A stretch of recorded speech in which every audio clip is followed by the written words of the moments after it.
ବର୍ଷ ବର୍ଷ ଧରି ବର୍ଷା ନାହିଁ, କ୍ଷେତରେ ଫସଲ ନାହିଁ, ମା ଛାତିରେ କ୍ଷୀର ବି ନାହିଁ। କ'ଣ ଖାଇ କିଏ ବଞ୍ଚିବ? କାନ୍ଦ, ଆହୁରି କାନ୍ଦ, ଆହୁରି କାନ୍ଦ। ତମ ମୁହ ଲହୁରେ ସିନା ମାଟି ଭିଜିବନି, ହେଲେ ଆଉ କାହାର ଆସନ ତ ଟଳିବ।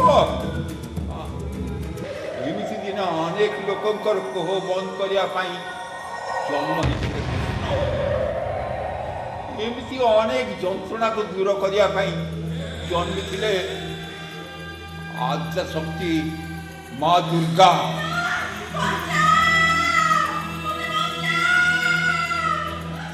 କାହିଁକି କାହିଁକି ବଞ୍ଚିବୁ?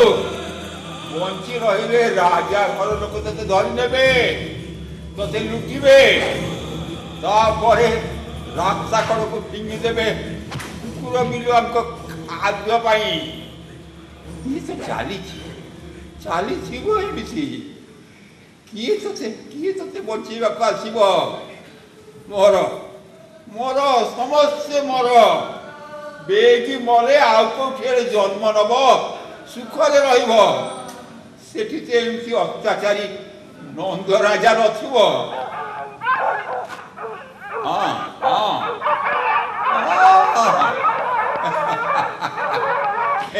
ଏଇଗୁଡ଼ାକୁ ଜବର ଖାଇବା ମିଳିଯାଉଛି। ଏମାନଙ୍କ ପାଇଁ ରାଜାଙ୍କର ଭାରି ଦରଦ।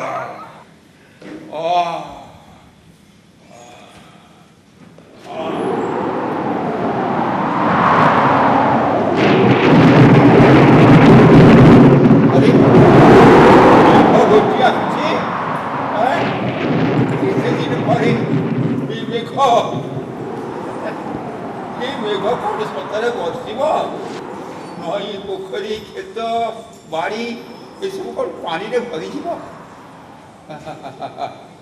ଦିନେ ଏମିତି ବର୍ଷା ଘୋଟି ଉଠିଥିଲା, ଦିନ ରାତି ଧରି। ଯମୁନା ନଈ ଦୁଇ କୂଳ ଖାଇ ଉଛୁଳୁଥିଲା। ସେଦିନ ବଂଶର କାରାଗାରରୁ ବାହାରି ଆସିଥିଲେ ଶ୍ରୀକୃଷ୍ଣ। ଆଜି କ'ଣ କେହି ଆସୁଛି କେହି?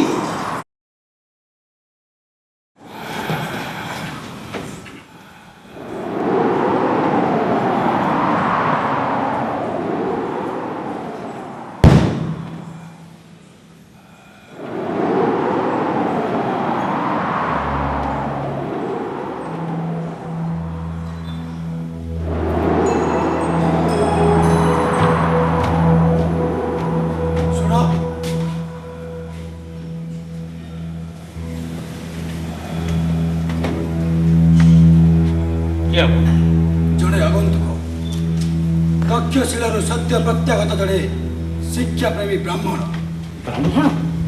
कौन है चमकी पड़े मगधरे ब्राह्मण शुण झड़ आसन्न प्राय निकटने के पांथशाला आश्रय स्थल संधान दे पार आप जाणी रखा उचित मगध ए बौद्ध धर्मर पृष्ठपोषकता करुच्च तेणु बौद्ध माने ब्राह्मण मान को आश्रय देले राजरसर भय ओ आस्ते आपण भूली जातुनी मगधर पानी पवनर भी कान अच्छी जदि राजा जानती आउ मगधर कोणे अनुकोणे हत्या लुंठन अन्याय अत्याचार और नारी धर्षण चलुले भी पवनर कान को भय करी मगधवासी निर्लज भली बंची रही मोल्ला हाँ बंची तो कौन करेंगे ठीक सत अधिका भली बंची रहा अच्छा लोक आपण कौन लोक मैंने राज्य छड़ी आगे को पड़े राज्य सारा की विभीषिका में अराजकता शुणु आपण सांगरे बेसी समय आलाप करने संपूर्ण रूपे निरापद नुह कहीं जदि जानती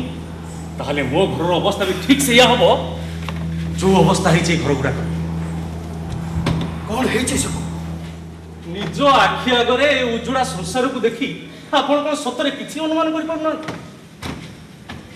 कुआड़े गले से जो मैंने रोते आज सकटायन ब्राह्मण चरक चणक से दम्भिक ब्राह्मण मनुष्य को यथार्थ सम्मान दे सुख नागरिक गोटाए आदर्श पर दाम्भिक हवा पाप नुहे अन्याय नुहे अच्छा कथा ताबली कौन लोक मैंने जानी शुणी मरण को भरण कर तमें कौन बुझ बिल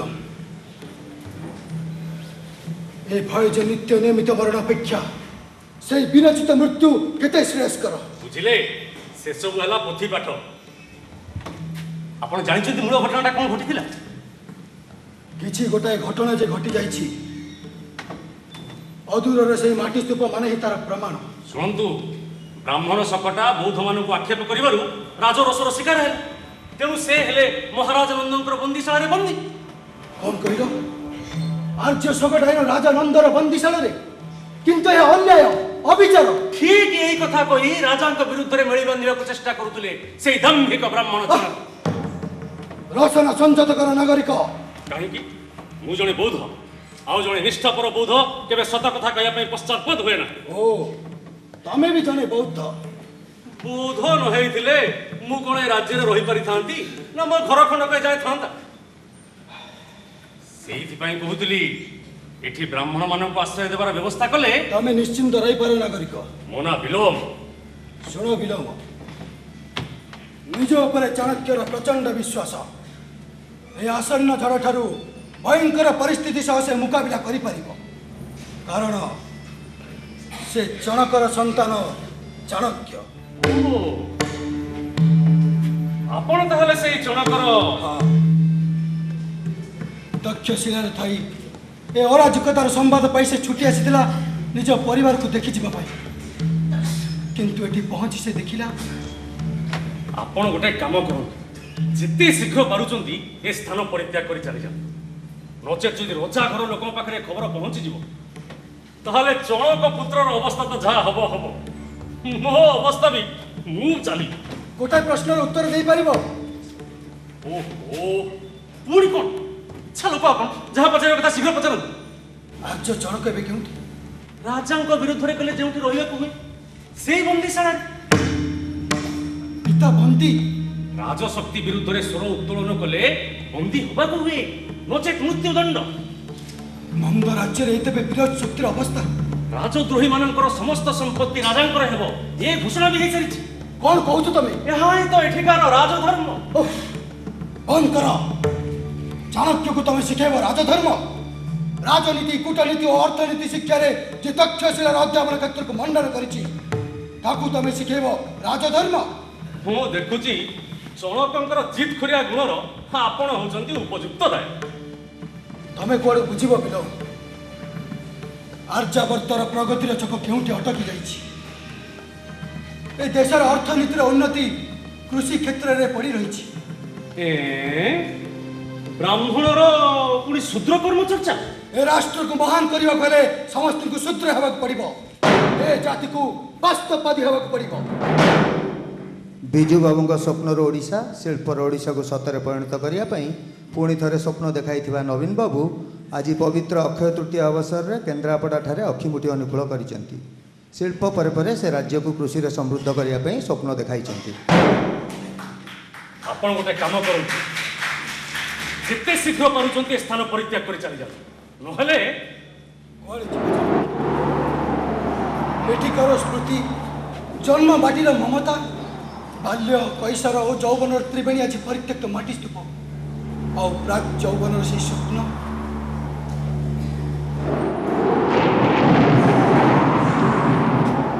খুব জোরে ঝড় মারি আসলে এটি ঠিয়া হয়ে বিপদ বরণ করিবা ମୋ ପକ୍ଷେ ଠିକ ହବ। ମୁଁ ଚାଲିଲି। ଟିକେ ଶୁଣ ଓ ପୁଣି କଣ ଆଉ ଗୋଟେ କଥା କହିପାରିବ? ଆଚ୍ଛା ଲୋକ ଆପଣ ଯାହା ପଚାରିବା କଥା ଶୀଘ୍ର ପଚାରନ୍ତୁ। ଆର୍ଯ୍ୟ ସକଟାଇନଙ୍କର କନ୍ୟା ସେଇ ଚପଳ ଆୟତ ନଇନା ସୁହାସିନୀ ଶୁଣିଛି ସେ ପାଟଳିପୁତ୍ରରେ ବାରାଙ୍ଗନାର ଜୀବନଯାପନ କରୁଛି। ନା ଅସମ୍ଭବ। କୋଉ କଥା? ସୁହାସିନୀ ବାରାଙ୍ଗନା ସାଜି ପାରେ ନା। କୋଉ ଗୋଟାକ ସମ୍ଭବ ଆଉ କୋଉ ଗୋଟାକ ଅସମ୍ଭବ ସେ କଥା ଆପଣ ନିଜେ ଜାଣି ନେଇ ପାରନ୍ତି। ମତେ ପଚାରି ବାରମ୍ବାର କାହିଁ ବିରକ୍ତ କରୁଛନ୍ତି? ମୁଁ ଚାଲିଲି।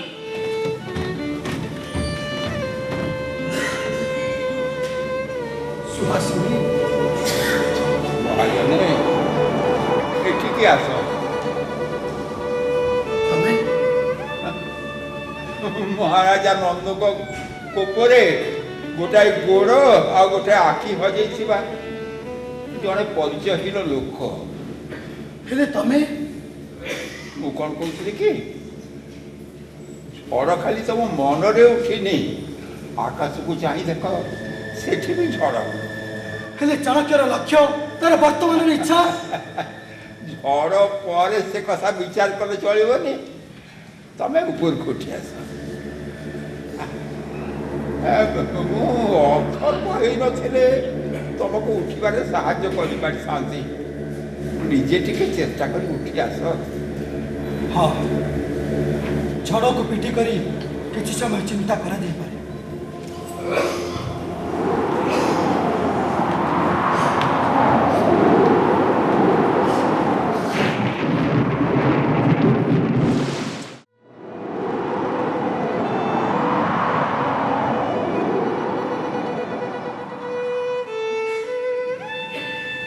ତମେ କ'ଣ କାହାକୁ ଅପେକ୍ଷା କରିଛ? ଅପେକ୍ଷା ନା ତ। ଅନ୍ଧାର ରାତି ମାଡ଼ି ଆସୁଛି। ଏବେ ଏଇ ରାଜ୍ୟରେ ତମ ଭଳି ଝିଅମାନଙ୍କର ଅବସ୍ଥା ଦିନରେ ବି ନିରାପଦ ନୁହେଁ, ଆଉ ରାତି। ଗଞ୍ଜାମ ଜିଲ୍ଲା ବିରାଜମାନ ମା ତାରିଣୀଙ୍କୁ ଦର୍ଶନ କରିବା ପାଇଁ ଆସିଥିବା ଜଣେ ବିଧବା ଅଟୋ ଡ୍ରାଇଭର ଏବଂ ତାର 6 ଜଣ ସାଥୀଙ୍କ ଗଣ ଦୁଷ୍କର୍ମର ଶିକାର ହୋଇଛନ୍ତି। ତମେ କ'ଣ କରିବାକୁ ଚାହୁଁଛ? ମୋର ଏଇ କିଛି କରିହେବ ତ କୁହ, କରିଦେବି। ନହେଲେ ତମେ ଆଉ ବେଶୀ ସମୟ ଏଠି ଠିଆ ହେଇ ରୁହନି। ନା, ଅନ୍ଧାର ହେବା ଆଗରୁ ମୁଁ ଏଠି ଚାଲିଯିବି। ତମେ କାହାକୁ ଅପେକ୍ଷା କରିଛ? ଅପେକ୍ଷା? ହଁ, ଅପେକ୍ଷା କରିଛି। ଆଉ ସିଏ ହୁଏତ ତମକୁ ଏଇଠିକି ଆସିବାକୁ କହିଯାଇଛି। ତମେ ତାହେଲେ ମୋ ବିଷୟରେ କୁହ, ଯଦି ପାରିବି କରିଦେବି। ତମେ ଜଟାୟୁ ତ ପୁଣି ରାମଚନ୍ଦ୍ରଙ୍କୁ ସୀତାଙ୍କ ଖବର ଦେଇଥିଲେ। ତମେ ନିଶ୍ଚିନ୍ତରେ କହିପାର। ଆଚ୍ଛା ଆଚ୍ଛା, ତମେ କହିପାରିବ କେହି ଜଣେ ତରୁଣ ଆସି କେବେ ସେ ମାଟି ସ୍ତୂପ ଆଡ଼କୁ ଅନେଇ ତମକୁ କିଛି ପ୍ରଶ୍ନ କରିନାହାନ୍ତି? ତରୁଣ? ହଁ, ସୌମ୍ୟକାନ୍ତ ସୁଠାମ ଯୁବକ। ମଥାରେ ହୁଏତ ତାଙ୍କ ବିରାଜିତ ଦୀପ୍ତିମାନ ଚନ୍ଦ୍ରକର ଟୀକା। ସେଇ ଜଣକର ସନ୍ତାନ ଚାଣକ୍ୟ ବୋଲି ନିଜ ଉପରେ ତାଙ୍କର ଅଗାଧ ବିଶ୍ୱାସ। ଚାଣକ୍ୟ ବ୍ରାହ୍ମଣ ଜଣକର ସନ୍ତାନ? ହଁ ହଁ ହଁ, ଚିହ୍ନିଛ ତମେ ତାକୁ? ଆସିଥିଲେ ସେଠିକି? ଆସିନଥିଲେ? ଆସିଥିଲେ। ଖାଲି ରାତି ସାରା ମୋରି ପାଖରେ ରହି ମୋ ମୁଣ୍ଡଟାକୁ ମୋ ମୁଣ୍ଡଟାକୁ ବିଗାଡ଼ିବେ କାହିଁକି? ସେ ମୋ ଭିତରର ମଣିଷଟାକୁ ଚିଏଇ ଦେଇଗଲେ। ତମେ ସତ କହୁଛ? ମିଛ କାହିଁକି କହିବି ମା? ସେଇଠି ଯୋଉଠି ତମେ ଠିଆ ହେଇଥିଲ, ସେଇଠି ଠିଆ ହେଇ ସେ ମୋ ଆଡ଼କୁ ଚାହିଁଲେ।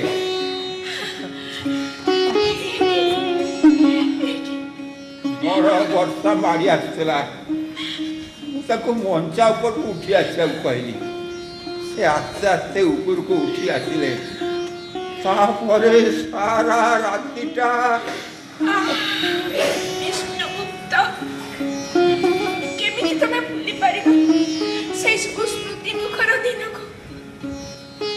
ତମକୁ କୋଉ ଭାଷାରେ ବୁଝେଇବି ମା? ସେ ମାଟିରେ ପାଦ ଦେଲା ମାତ୍ରେ ବସୁମାତା ହସି ଉଠିଲା। ଆକାଶରୁ ଝରଝର ହେଇ ଝରି ପଡ଼ିଲା ବର୍ଷାର ଧାରା। ଶୁଣ, ଯଦି ସେ ପୁଣି କେବେ ଏଠିକି ଆସନ୍ତି, ଯଦି ଏ ମାଟିର ମମତା ତାଙ୍କୁ ପୁଣି କେବେ ଏଠିକି ଡାକି ଆଣେ, ତାଙ୍କୁ କହିବ ଜଣେ ତାକୁ ବହୁତ ଖୋଜୁଛି, ବହୁତ। ପଚାରିଲେ କିଏ ବୋଲି କହିବି ମା? ସୁହାସିନୀ। ସୁହାସିନୀ? ହଁ ତ, ସେ ବି ତ ଏଇ ନା କହୁଥିଲେ ଅନେକ ଥର। କହୁଥିଲେ? ହଁ କହୁଥିଲେ। କ'ଣ ଗୋଟେ ପଚାରିବାକୁ ଯାଇ ସଂକୁଚିତ ହେଇଯାଉଥିଲେ। ବିଷ୍ଣୁଗୁପ୍ତ ଛାଡ଼।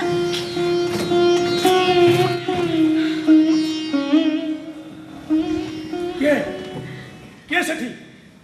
କ'ଣ କରୁଛ? ଖୋଜୁଛି କ'ଣ? ମୋର ସ୍ମୃତିକୁ, ମୋର କୈଶୋରକୁ। ତମେ? ସୁହାସିନୀ। ତମର ଏଇ ମିଠା ହସ ହିଁ ତାର ଯଥେଷ୍ଟ ପ୍ରମାଣ ଦଉଛି। ନନ୍ଦଙ୍କର ବିଶ୍ୱସ୍ତ ଅମାତ୍ୟ ମୋର ଏଇ ହସରୁ ମୋର ସବୁ ପରିଚୟ ପାଇଗଲେ। ତମେ ଆଶ୍ଚର୍ଯ୍ୟ ଏଇଆ ନା? ତମେ ଗୁପ୍ତଚର ନୁହ ତ? ମୋ ହସ କ'ଣ ଆପଣଙ୍କ ମନରେ ସନ୍ଦେହ ସୃଷ୍ଟି କଲା? ନା, ହସ ନୁହେଁ, ମୋର ପରିଚୟ।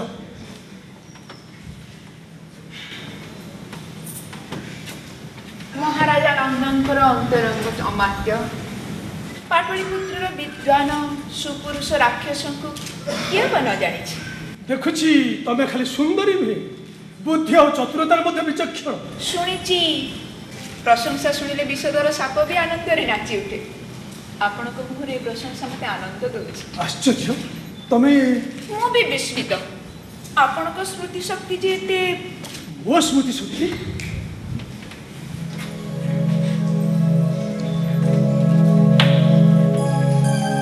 ସେ କେଉଁ ଏକ ବୁଦ୍ଧ ପୂର୍ଣ୍ଣିମାର ରାତି ବୈଶାଳୀର ବୌଦ୍ଧ ବିହାରରେ ଆମ୍ର ବିଲ୍ଲ ଅଶ୍ୱତ୍ଥର ପତ୍ରେ ପତ୍ରେ ଜ୍ୟୋତ୍ସ୍ନାର ଅଭିସାରିକା ରୂପ ସେଦିନ ଯିଏ ନବାଗତ ଅତିଥି ସାଜି ମୋ ସମ୍ମୁଖରେ ଠିଆ ହେଇଥିଲେ। ବାସ୍, ସୁହାସିନୀ। ଏତେ ବିଳମ୍ବରେ ମନେ ପଡ଼ିଲା ସେଇ ସବୁ ସ୍ମୃତି ମୁଖର ମୁହୂର୍ତ୍ତ, ଚିରଦିନ ଲାଗି ଆପଣାର କରିବାର ପ୍ରତିଜ୍ଞା। ମୋତେ କ୍ଷମା କର ସୁହାସିନୀ, ରାଜପଦବୀର ଗୁରୁ ଦାୟିତ୍ୱ ମୋର ବିସ୍ମରଣ ପାଇଁ ଦାୟୀ, ସେଥିପାଇଁ ମୁଁ ଦୁଃଖିତ। ମହାରାଜା ନନ୍ଦଙ୍କର ବିଶ୍ୱସ୍ତ ଅମାତ୍ୟ ସାମାନ୍ୟ ଜଣେ ନଟି ବିନୋଦିନୀକୁ ଭୁଲିଯିବା କିଛି ବିଚିତ୍ର ନୁହେଁ। ନା ସୁହାସିନୀ, ନା, ନନ୍ଦରାଜାଙ୍କର କେହି ଚିର ପ୍ରିୟ ହେଇ ଚିରଦିନ ରହିପାରେନି। ସେ ତ ପୁଣି ତାଙ୍କର ବିଶ୍ୱସ୍ତ ସେନାପତି ମୌର୍ଯ୍ୟଙ୍କୁ କାରାରୁଦ୍ଧ କରିପାରିବେ। ଆପଣଙ୍କୁ ମୋର ଏ କଥା ଶୋଭା ପାଏନି। ଆପଣ ତ ତାଙ୍କର ଏକାନ୍ତ ଅନୁଗତ। ତଥାପି ଯାହା ସତ୍ୟ ତାକୁ ସ୍ୱୀକାର କରିବାକୁ ପଡ଼ିବ। ଅମାତ୍ୟ ରାକ୍ଷସ। ଆଜି ଯେ ରାଜାଙ୍କର ଅନ୍ତରଙ୍ଗ ଅନୁରାଗ, କାଲି ହୁଏତ ସେ ରହିପାରେ ଅନ୍ଧକାରମୟ ବନ୍ଦୀଶାଳାରେ। ଦୀର୍ଘ 12 ବର୍ଷର ମଧୁଚନ୍ଦ୍ରିକାର ଅବସାନ। ଗତ ମଇ 29 ତାରିଖ ମଧ୍ୟରାତ୍ରରେ ବିଜେଡିର ପରାମର୍ଶଦାତା ତଥା ଚାଣକ୍ୟ ବୋଲାଉଥିବା ପାରିମୋହନଙ୍କ ବିଫଳ ବିଦ୍ରୋହର ପ୍ରୟାସରେ ସଦ୍ୟ ଲଣ୍ଡନ ଫେରତା ମୁଖ୍ୟମନ୍ତ୍ରୀ ତାଙ୍କୁ ଦଳର ପ୍ରାଥମିକ ସଦସ୍ୟରୁ ବହିଷ୍କାର କରିଛନ୍ତି। ଅନ୍ଧକାରମୟ ବନ୍ଦୀଶାଳା। ହଁ, ଅନ୍ଧକାରମୟ ବନ୍ଦୀଶାଳା, ଯେଉଁଠି ମଣିଷ ବର୍ଷ ବର୍ଷ ଧରି ସୂର୍ଯ୍ୟାଲୋକ ଦେଖିପାରେ ନା। ଦିନ ପରେ ଦିନ ଅନ୍ଧକାର ଭିତରେ ଏଇ ଦିନେ ହୁଏତ ନିଜର ସତ୍ତା ହରାଇ ପାଗଳ ହେଇଯାଏ। ନା ନା ନା, ମୋତେ ବିଶ୍ୱାସ କର ସୁହାସିନୀ, ରାଜା ଆଦେଶରେ ଶହ ଶହ ବିଦ୍ରୋହୀ ଏବେ କାରାରୁଦ୍ଧ, ସେଥିରୁ ଅଧିକାଂଶ ପାଗଳ ପ୍ରାୟ। ତାହେଲେ ତାହେଲେ କ'ଣ ଆଚାର୍ଯ୍ୟ ଶକଟାୟନ ପାଗଳ ହେଇଯାଇଥିବେ? ଭୁଲି ଯାଇଥିବେ ତାଙ୍କର ଘର ସଂସାର, ତାଙ୍କର ବ୍ୟକ୍ତି ସତ୍ତା, ଭୁଲି ଯାଇଥିବେ ସୁହାସିନୀକୁ। ଶକଟାୟନ ସହିତ ତମର ସମ୍ପର୍କ? ପିତା, ମୋର ଜନ୍ମଦାତା। ଓ, ତମେ ତାହେଲେ ଶକଟାୟନର କନ୍ୟା? ତେବେ ତ ତମେ। ଘୃଣା ଆସୁଛି ମନରେ। ରାଜଦ୍ରୋହୀର ସନ୍ତାନ ବୋଲି ଜାଣି ସାରିବା ପରେ ଗୁପ୍ତଚର ବୋଲି ସନ୍ଦେହ ହେଉଛି। ସୁହାସିନୀ, ତାହେଲେ ଏଇଠି এই ନିର୍ଜନ ନଗର ଉପନ୍ତରେ ମୋତେ ହତ୍ୟା କରନ୍ତୁ। ସୁହାସିନୀ, ତମେ ମୋତେ। ଆପଣ କୁଆଡ଼ୁ ବୁଝିବେ ଗୋଟିଏ ନିଃସଙ୍ଗ ନାରୀ ଆତ୍ମାର କରୁଣ ବେଦନା ବୋଧକୁ। ପିତୃ ପରିବାର ଶୂନ୍ୟ ହେଇଛି, ଜନପଦରୁ ଜନପଦକୁ ଘୁରି ବୁଲୁଛି। ନିର୍ଯାତନା ଲୁଣ୍ଠନ ହାତରୁ ବାରମ୍ବାର ନିଜର ନାରୀତ୍ୱକୁ ରକ୍ଷା କରିବାକୁ ଯାଇ ଯେ ନର୍ତ୍ତକୀର ଜୀବନ ଯାପନ କରୁଛି, ଆପଣ କୁଆଡ଼ୁ ବୁଝିବେ ତା ହୃଦୟର ଯନ୍ତ୍ରଣାକୁ। ସୁହାସିନୀ, ମୁଁ ଶପଥ କରି କହୁଛି ସୁହାସିନୀ, ଆଜିଠାରୁ ମୁଁ ହେବି ତୁମର ସହାୟକ। ତମ ହସରେ ହସିବି, ତମ କାନ୍ଦରେ କାନ୍ଦିବି, ତମର ସବୁ କିଛି ମୁଁ ନିଜର କରିବି। ରାକ୍ଷସ, ବିଶ୍ୱାସ କର ସୁହାସିନୀ, ମୁଁ ପ୍ରତିଶ୍ରୁତି ଆବଦ୍ଧ। ପ୍ରତିଶ୍ରୁତି ଅମାତ୍ୟ, ପୁଣି ଥରେ ଉଚ୍ଚାରଣ କରନ୍ତୁ ସେଇ ସାନ୍ତ୍ୱନାମୟ ବାଣୀ। ନା ସୁହାସିନୀ, ଏ ମିଛ ସାନ୍ତ୍ୱନାମୟ ବାଣୀ ନୁହେଁ। ତମେ ମୁହ ଖୋଲି କୁହ, ମୁଁ ତମକୁ ସୁଖୀ କରିବାକୁ ଚାହେଁ। ସୁଖୀ? ହଉ, ତମେ କୁହ, ତମେ କ'ଣ ଚାହ? ଥରକ ପାଇଁ, ମାତ୍ର ଥରକ ପାଇଁ ମୁଁ କ'ଣ ମୋ ପିତାଙ୍କୁ ଦେଖିପାରିବିନି ମୁକ୍ତ ସୂର୍ଯ୍ୟାଲୋକରେ ଜଣେ ମୁକ୍ତ ମଣିଷ ଭଳି? ସୁହାସିନୀ, ଆପଣ ମୋତେ ପ୍ରତିଶ୍ରୁତିର ସ୍ୱପ୍ନ ଦେଖେଇଛନ୍ତି, ମାତ୍ର ଥରକ ପାଇଁ। ମୁଁ ଶପଥ କରି କହୁଛି, ମୋ ପିତାଙ୍କ ମୁକ୍ତି ବଦଳରେ ମୋର ସର୍ବସ୍ୱ ଆପଣଙ୍କୁ ପାଦତଳେ ସମର୍ପଣ କରିଦେବି। କିନ୍ତୁ ଏହା ସମ୍ଭବ ହେବ କିପରି? ଆପଣ ଚାହିଁଲେ ସବୁ ଅସମ୍ଭବ ସମ୍ଭବ। ମୋ ଆଗରେ ଏକ ବିରାଟ ପରୀକ୍ଷା। ତମର ପିତା ମୁକ୍ତ ସୂର୍ଯ୍ୟାଲୋକ ଦେଖିଲା ପରେ ହୁଏତ ମୋ ଆଖିରେ ଅନ୍ଧକାର ଜମାଟ ବାନ୍ଧି ଯାଇପାରେ। ଅମାତ୍ୟ ରାକ୍ଷସ, ମୋର ମୁଦ୍ରାଙ୍କିତ ପ୍ରବେଶ ପତ୍ର ନେଇ ତମେ ଅପେକ୍ଷା କରୁଥିବ ସେଇ ବସନ୍ତ ଉତ୍ସବ ଦିନ। ସେଦିନ ସମଗ୍ର ମଗଧର ରାଜଶକ୍ତି ସୁତା ପ୍ରମତତ୍ତାରେ ବୁଡ଼ି ରହେ। और तारी सुजोग तुम पिता को तुम्हें कारामुक्त कर मगध बाहर छाड़ी राक्षस आसो बसो।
जय नुए मुझे पराजित होबाकू चाहे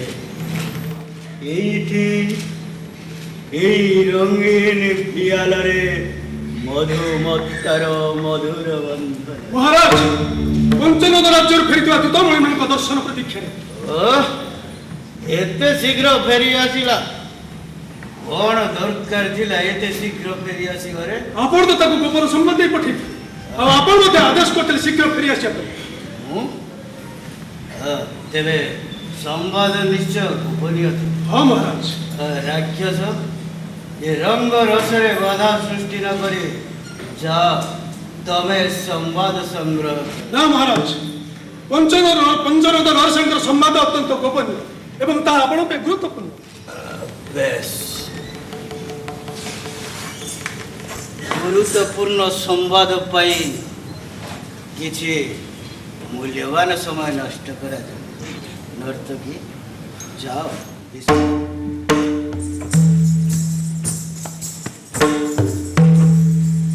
प्रहरी द्रुत गोविंद महाराज को भेट करा। राक्षस मु कौन पाई दूत को पंचनद को पठेई कि संवाद तार आनिबार थिला राजा सेवांकर विवाह प्रसंग पड़ीथिला मने पड़िला विवाह प्रसंग प्रणाम घेना करंतु कि संवाद दूत महाराजा को अभय लाभ कले समस्त संवाद प्रकाश करो अभय निर्भय चित्र सकल संवाद प्रकाश कर दूत महाप्रतापी मगध राजांकर आदरणीय कन्यांकर पाणी ग्रहण करने को पंचनद नरेश अस्वीकार कले अस्वीकार कले खाली सेतिकी नुहे छन महाराजा को उद्देश्य अनेक अपमानजनक कथा मध्य प्रकाश अपमान करो सत्य पुरी महाराज नंदन को हाँ मणिमा कहले जो प्रयल काइजे कुआ कहले महाराजा नंद एक तो बौद्ध ता छड़ा से जारज संतान राक्षस जारज मु जारज धैर्य धरतु महाराज एपरि अधैर्य आपणकर क्षति हो दूत प्रकाश कर आहरी मध्य कहले जवनंकर शरणापन्न होइथिया महाराजा नंद गोटाए भीरु कापुरुष राक्षस आउ सुनिबाकु तोर धैर्य अछि महाराज ये कथार जहाँ सत्यता थाउना कहीं शत्रुता आचरण पे प्रस्तुत न होइतिले एपरि कथा कहंतानी दूत तमे बास कर शत्रुता जानी नहीं से परिणति कौन होगा भुवन विजयी वीर आलेक्जेंडर को बंधु महाराज नंद को कहब जरज कापुरुष हाँ महाराज आपणकर आलेक्जेंडर सहित बंधुता को से सही पार सेमानकर अनुमान अमूलक नुहे अनत्य राक्षस समग्र उत्तर पथारी जवन कबलित विदेशी शक्ति को प्रतिरोध करने एकमात्र पंचनद नरेश प्रतिवादर बन्निशिका जारी रखिछन्ति किए तुम्हें प्रगल्भ युवक एकदा तक्षशिला को विद्या अध्ययन पाई निर्वाचित हो जाइतिबा जने ब्राह्मण वर्तमान सेठाकर अर्थनीतिर अध्यापक एवं भुवन विदितार्य चलकर पुत्र विष्णुगुप्त चाणक्य परिचय रखिबार त्रुटि करना बहुत मात्र जनकर व्याधि रे ତମେ ମଧ୍ୟ ଆକ୍ରାନ୍ତ। ତାହା ହିଁ ବୋଧହୁଏ ପିତୃତ୍ୱ ପ୍ରତି ଯଥାର୍ଥ ସମ୍ମାନ। ଚିନ୍ତା କର ବିଷ୍ଣୁଗୁପ୍ତ, ଏବେ ବି ସମୟ ଅଛି। ରାଷ୍ଟ୍ର ପକ୍ଷରୁ ତୁମକୁ ଉଚ୍ଚ ଶିକ୍ଷା ଦିଆଯାଇଛି। ରାଷ୍ଟ୍ରର ଉନ୍ନତି ପାଇଁ ନିଜର ବୁଦ୍ଧି ଓ ବିବେକକୁ ନିୟୋଜିତ କର। ମହାରାଜ ନନ୍ଦ, ଭାବନ୍ତୁ ନାହିଁ ବଞ୍ଚିବାର ଖେଳନା ହୋଇ ରାଷ୍ଟ୍ର ନାମରେ ଆପଣଙ୍କର ବଶ୍ୟତା ସ୍ୱୀକାର କରିବା ପାଇଁ ଆଜି ଆପଣ ପାଖକୁ ଛୁଟି ଆସିଛି ବିଷ୍ଣୁଗୁପ୍ତ ଚାଣକ୍ୟ। ତେବେ ସେ ଆଜି ଜାଣିବାକୁ ଚାହେଁ ରାଜଶକ୍ତି ନିକଟରେ କି ଅପରାଧ କରିଥିଲେ ତାର ପିତା, କେଉଁ କାରଣରୁ ତାଙ୍କର ସମସ୍ତ ଭୂ ସମ୍ପତ୍ତିକୁ ଅପହରଣ କରି ତାଙ୍କୁ କାରାଗାରରେ ନିକ୍ଷେପ କରାଯାଇଛି। ଭୂସମ୍ପତ୍ତି ଅପହରଣ। ଚାଣକ୍ୟ, ଭିକ୍ଷାବୃତ୍ତି ତ ବ୍ରାହ୍ମଣର କୌଳିକ କର୍ମ। ମୁଁ କେବଳ ତାର ସୁଯୋଗ ସୃଷ୍ଟି କରିଛି ମାତ୍ର। ମୌଳିକ କର୍ମ ବୋଲି ପୂର୍ବରୁ କିଛି ନିର୍ଦ୍ଧାରିତ ହୋଇନଥାଏ ରାଜା। କର୍ମକୁ ନେଇ ମଣିଷର କୂଳ ନିର୍ଣ୍ଣୟ କରାଯାଏ। ରାଜପୁତ୍ର ଶୂଦ୍ର କର୍ମ କଲେ ସେ ବି ହୁଏ ଶୂଦ୍ର। ଆଉ ବ୍ରାହ୍ମଣ? ମହାରାଜ ନନ୍ଦ, ବ୍ରାହ୍ମଣ ବିଷ୍ଣୁଗୁପ୍ତ ସ୍ୱପ୍ନ ଦେଖିଥିଲା ଆର୍ଯ୍ୟାବର୍ତ୍ତର ଅର୍ଥନୈତିକ ଉନ୍ନତି କରିବାକୁ। ଆଉ ସେଇଥିପାଇଁ ସେ ତକ୍ଷଶିଳାର ଅଧ୍ୟାପନ କ୍ଷେତ୍ର ଛାଡ଼ି ଛୁଟି ଆସିଥିଲା ଜଣେ ସ୍ୱାଧୀନ କୃଷକ ହେବା ପାଇଁ, ଆଦର୍ଶ ଗୃହସ୍ଥ ହେବା ପାଇଁ। ଆଚ୍ଛା, ଯାଆନ୍ତୁ ମହାରାଜ ନନ୍ଦ, ଦେଖି ଆସିବେ ଚାଣକ୍ୟର ଅନେକ ସ୍ୱପ୍ନ କେମିତି ଖଣ୍ଡ ବିଖଣ୍ଡିତ ହୋଇ ସେଇ ବ୍ରାହ୍ମଣ ପଲ୍ଲୀର ମାଟି ସ୍ତୂପ ଉପରେ ବିଛାଡ଼ି ହୋଇ ପଡ଼ିଛି। ରାଜଶକ୍ତିର ବିରୁଦ୍ଧାଚରଣ କରୁଥିବା ବ୍ୟକ୍ତିମାନଙ୍କ ପାଇଁ ଦଣ୍ଡ ତ ଆଗରୁ ନିର୍ଦ୍ଧାରିତ ହୋଇ ରହିଛି। ଇଏ ତ ପାଟଳି ପୁତ୍ରର କୂଟନୀତି ଯୁକ୍ତ ରାଜନୀତି। ଅମାତ୍ୟ ରାକ୍ଷସ, ବିଦ୍ୱାନ ବିଷ୍ଣୁଗୁପ୍ତ ଜାଣି ରଖିବା ଉଚିତ ଯେ ରାଜନୀତିଟା କେବଳ ମୂଲ୍ୟବାନ ଗ୍ରନ୍ଥ ଭିତରେ ସୀମିତ ନଥାଏ। ଅମାତ୍ୟ ରାକ୍ଷସ, ଚାଣକ୍ୟକୁ ତମେ ଶିକ୍ଷା ଦେବ କୂଟନୀତି ଯୁକ୍ତ ରାଜନୀତି ବିଷୟରେ? ଚାଟୁକାରିତା ବ୍ୟତୀତ କି ରାଜନୀତି ଜାଣ ତୁମେ? ବିଷ୍ଣୁଗୁପ୍ତ, ମୋର ରାଜପଦବୀ କଣ ମୋ ଜ୍ଞାନର ପରିଚୟ ନୁହେଁ? ରାଜପଦବୀ? ତୁମ ଭଳି ଅନେକ ଅଜ୍ଞ ହୀନ ବ୍ୟକ୍ତି ଉଚ୍ଚ ପଦବୀରେ ରହି ଏ ଦେଶର ରାଜନୀତିକୁ କଳଙ୍କିତ କରୁଛନ୍ତି, ପବିତ୍ର ଆର୍ଯ୍ୟାବର୍ତ୍ତର ସ୍ୱାଧୀନତାକୁ ବିପନ୍ନ କରୁଛନ୍ତି। ବିଷ୍ଣୁଗୁପ୍ତ, ଅନାଥ ରାକ୍ଷସ, ସେ ପର୍ଯ୍ୟନ୍ତ ଦେଶର ରାଜନୀତି ସୁସ୍ଥ ବିଦ୍ୱାନମାନଙ୍କ ହାତକୁ ନ ଆସିଛି ସେ ପର୍ଯ୍ୟନ୍ତ ରାଷ୍ଟ୍ରର ଅର୍ଥନୀତି, କୂଟନୀତି ଓ ସମାଜନୀତି ଏହିଭଳି ବିପର୍ଯ୍ୟସ୍ତ ହେଇ ରହୁଥିବେ। କହିବାର ସୀମା ଅତିକ୍ରମ କରି ଯାଉଛ ଉଦ୍ଧତ ବ୍ରାହ୍ମଣ। ଶୁଣିବାର ସୀମାକୁ ଆହୁରି ପ୍ରଶସ୍ତ କରନ୍ତୁ ରାଜନନ୍ଦ। ଚାଣକ୍ୟ ଆଜି କହିବାକୁ ଆସିଛି, ସେ ଜାଣିବାକୁ ଚାହେଁ କାହିଁକି ଆର୍ଯ୍ୟାବର୍ତ୍ତର ସିଂହଦ୍ୱାରରେ ପରାଧୀନତାର ଡିଣ୍ଡିମ ବାଜୁଛି? କାହିଁକି ଦେଶର କୃଷକ ଓ ଶ୍ରମଜୀବୀମାନଙ୍କ ମୁହଁରୁ ଆହାର ଚଢ଼େଇ ନେଇ ସେମାନଙ୍କର ଶ୍ରମର ଫସଲକୁ ବିଦେଶୀଙ୍କୁ ଉପଢୌକନ ଦିଆଯାଉଛି? କାହିଁକି ସିନ୍ଧୁ, ବିପାଶା, ବିତସ୍ତା ଓ ଝେଲମ ନଦୀର କୂଳରେ ଯବାନର ଶିବିର ତୁଡ଼ା ହେଉଛି? ଦେଇପାରିବେ ଏହାର ଉତ୍ତର ରାଷ୍ଟ୍ରବାସୀଙ୍କୁ? ରାଷ୍ଟ୍ରବାସୀ ତ ମୂର୍ଖ, ସେମାନେ କେମିତି ବୁଝିବେ ରାଜନୀତିର ଏ ବୃହତ୍ତମ ରହସ୍ୟ? ରାଷ୍ଟ୍ରବାସୀଙ୍କୁ ମୂର୍ଖ କହି ନିଜ ଅଜ୍ଞତାର ପରିଚୟ ଦିଅନ୍ତୁ ନାହିଁ ରାଜାନନ୍ଦ। ସେହି ମୂର୍ଖମାନଙ୍କ ହାତରେ ଏଭଳି ଅଦୃଶ୍ୟ ଶକ୍ତି ରହିଛି, ସେମାନେ ଚାହିଁଲେ ମଗଧର ସିଂହାସନକୁ ଦୋହଲାଇ ଦେଇପାରିବେ। ସମ୍ପ୍ରତି ବିଧାନସଭା ନିର୍ବାଚନରେ କର୍ଣ୍ଣାଟକ ବିଜେପି ସରକାରର ପତନ ଘଟିଛି। ସଚେତନ ନାଗରିକମାନେ ଭୋଟଦାନ ଅଧିକାରକୁ ଉପଯୋଗ କରି ଦୁର୍ନୀତିଗ୍ରସ୍ତ ସରକାରକୁ କ୍ଷମତାରୁ ହଟାଇ ଦେଇଛନ୍ତି।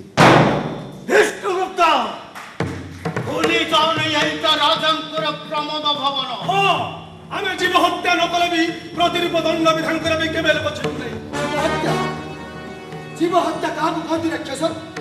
ରାଜକୀୟ ବିଳାସ ପାଇଁ, ଯବନର ତୃଷ୍ଟି ପାଇଁ, ମଗଧର କୋଣେ ଅନୁକୋଣେ ଘଟୁଥିବା ଅନାହାର ମୃତ୍ୟୁ କଣ ଆପଣଙ୍କ ଅହିଂସା ନୀତିର ଦର୍ଶନ? ରାକ୍ଷସ, ଅବିଳମ୍ବେ ଏ ପ୍ରଗଳ୍ଭ ବ୍ରାହ୍ମଣକୁ ମୋ ରାଜ୍ୟରୁ ବହିଷ୍କାର କର। କ୍ଷମା କରିବେ ମହାରାଜ ନନ୍ଦ, ଗୁରୁ ଚାଣକ୍ୟଙ୍କ କଥାର ସତ୍ୟତା ଉପଲବ୍ଧି କରନ୍ତୁ। କିଏ ତୁମେ ଯୁବକ? ରାଜକାର୍ଯ୍ୟରେ ବାଧା ସୃଷ୍ଟି କରିବାର ଦୁଃସାହସ କଲ କେମିତି? ବିଦ୍ରୋହୀ ମୌର୍ଯ୍ୟର ପୁତ୍ର ଚନ୍ଦ୍ରଗୁପ୍ତ ବ୍ୟତୀତ ଏ ଦୁଃସାହସ କିଏ କରିପାରେ? ଓ ଚନ୍ଦ୍ରଗୁପ୍ତ, ରାଷ୍ଟ୍ର ପକ୍ଷରୁ ତମକୁ ଉଚ୍ଚ ଶିକ୍ଷା ଦିଆ ହୋଇଥିଲା, ଏ ତକ୍ଷଶିଳାରୁ ଏଇ ଶିକ୍ଷା ଲାଭ କରି ଫେରିଛ? ଚନ୍ଦ୍ରଗୁପ୍ତ ତକ୍ଷଶିଳାର ଜଣେ ସୁଯୋଗ୍ୟ ଛାତ୍ର। କ୍ଷମତାନ୍ଧ ଯୋଗ୍ୟ ବ୍ୟକ୍ତି ପ୍ରତିଭାକୁ ଚିହ୍ନି ପାରନ୍ତି ନାହିଁ। ମହାରାଜ, ବ୍ରାହ୍ମଣ ଚାଣକ୍ୟର କୁଶିକ୍ଷାରେ ତକ୍ଷଶିଳାର ସମସ୍ତ ଶିକ୍ଷା ସମାଜ କଳୁଷିତ। ଇଏ ଔଦ୍ଧତ୍ୟ ସହ୍ୟ କରାଯାଇ ନ ପାରେ। ରାକ୍ଷସ, ଅବିଳମ୍ବେ ଏ ଦୁହିଁକୁ ମଗଧରୁ ବହିଷ୍କାର କର। ଆମକୁ ବହିଷ୍କାର କରିବାର ଆବଶ୍ୟକତା ନାହିଁ ମହାରାଜ ନନ୍ଦ, ଆମେ ଏଠୁ ଚାଲି ଯାଉଛୁ। କିନ୍ତୁ ଏହାର ପରିଣତି ବଡ଼ ଭୟଙ୍କର ହବ, ଆଉ ସେଦିନ ପ୍ରକୃତ ଅବସ୍ଥାକୁ ସମ୍ଭାଳିବାର ଶକ୍ତି ଆପଣଙ୍କର ନଥିବ। ଆମେ ଆସୁଛୁ।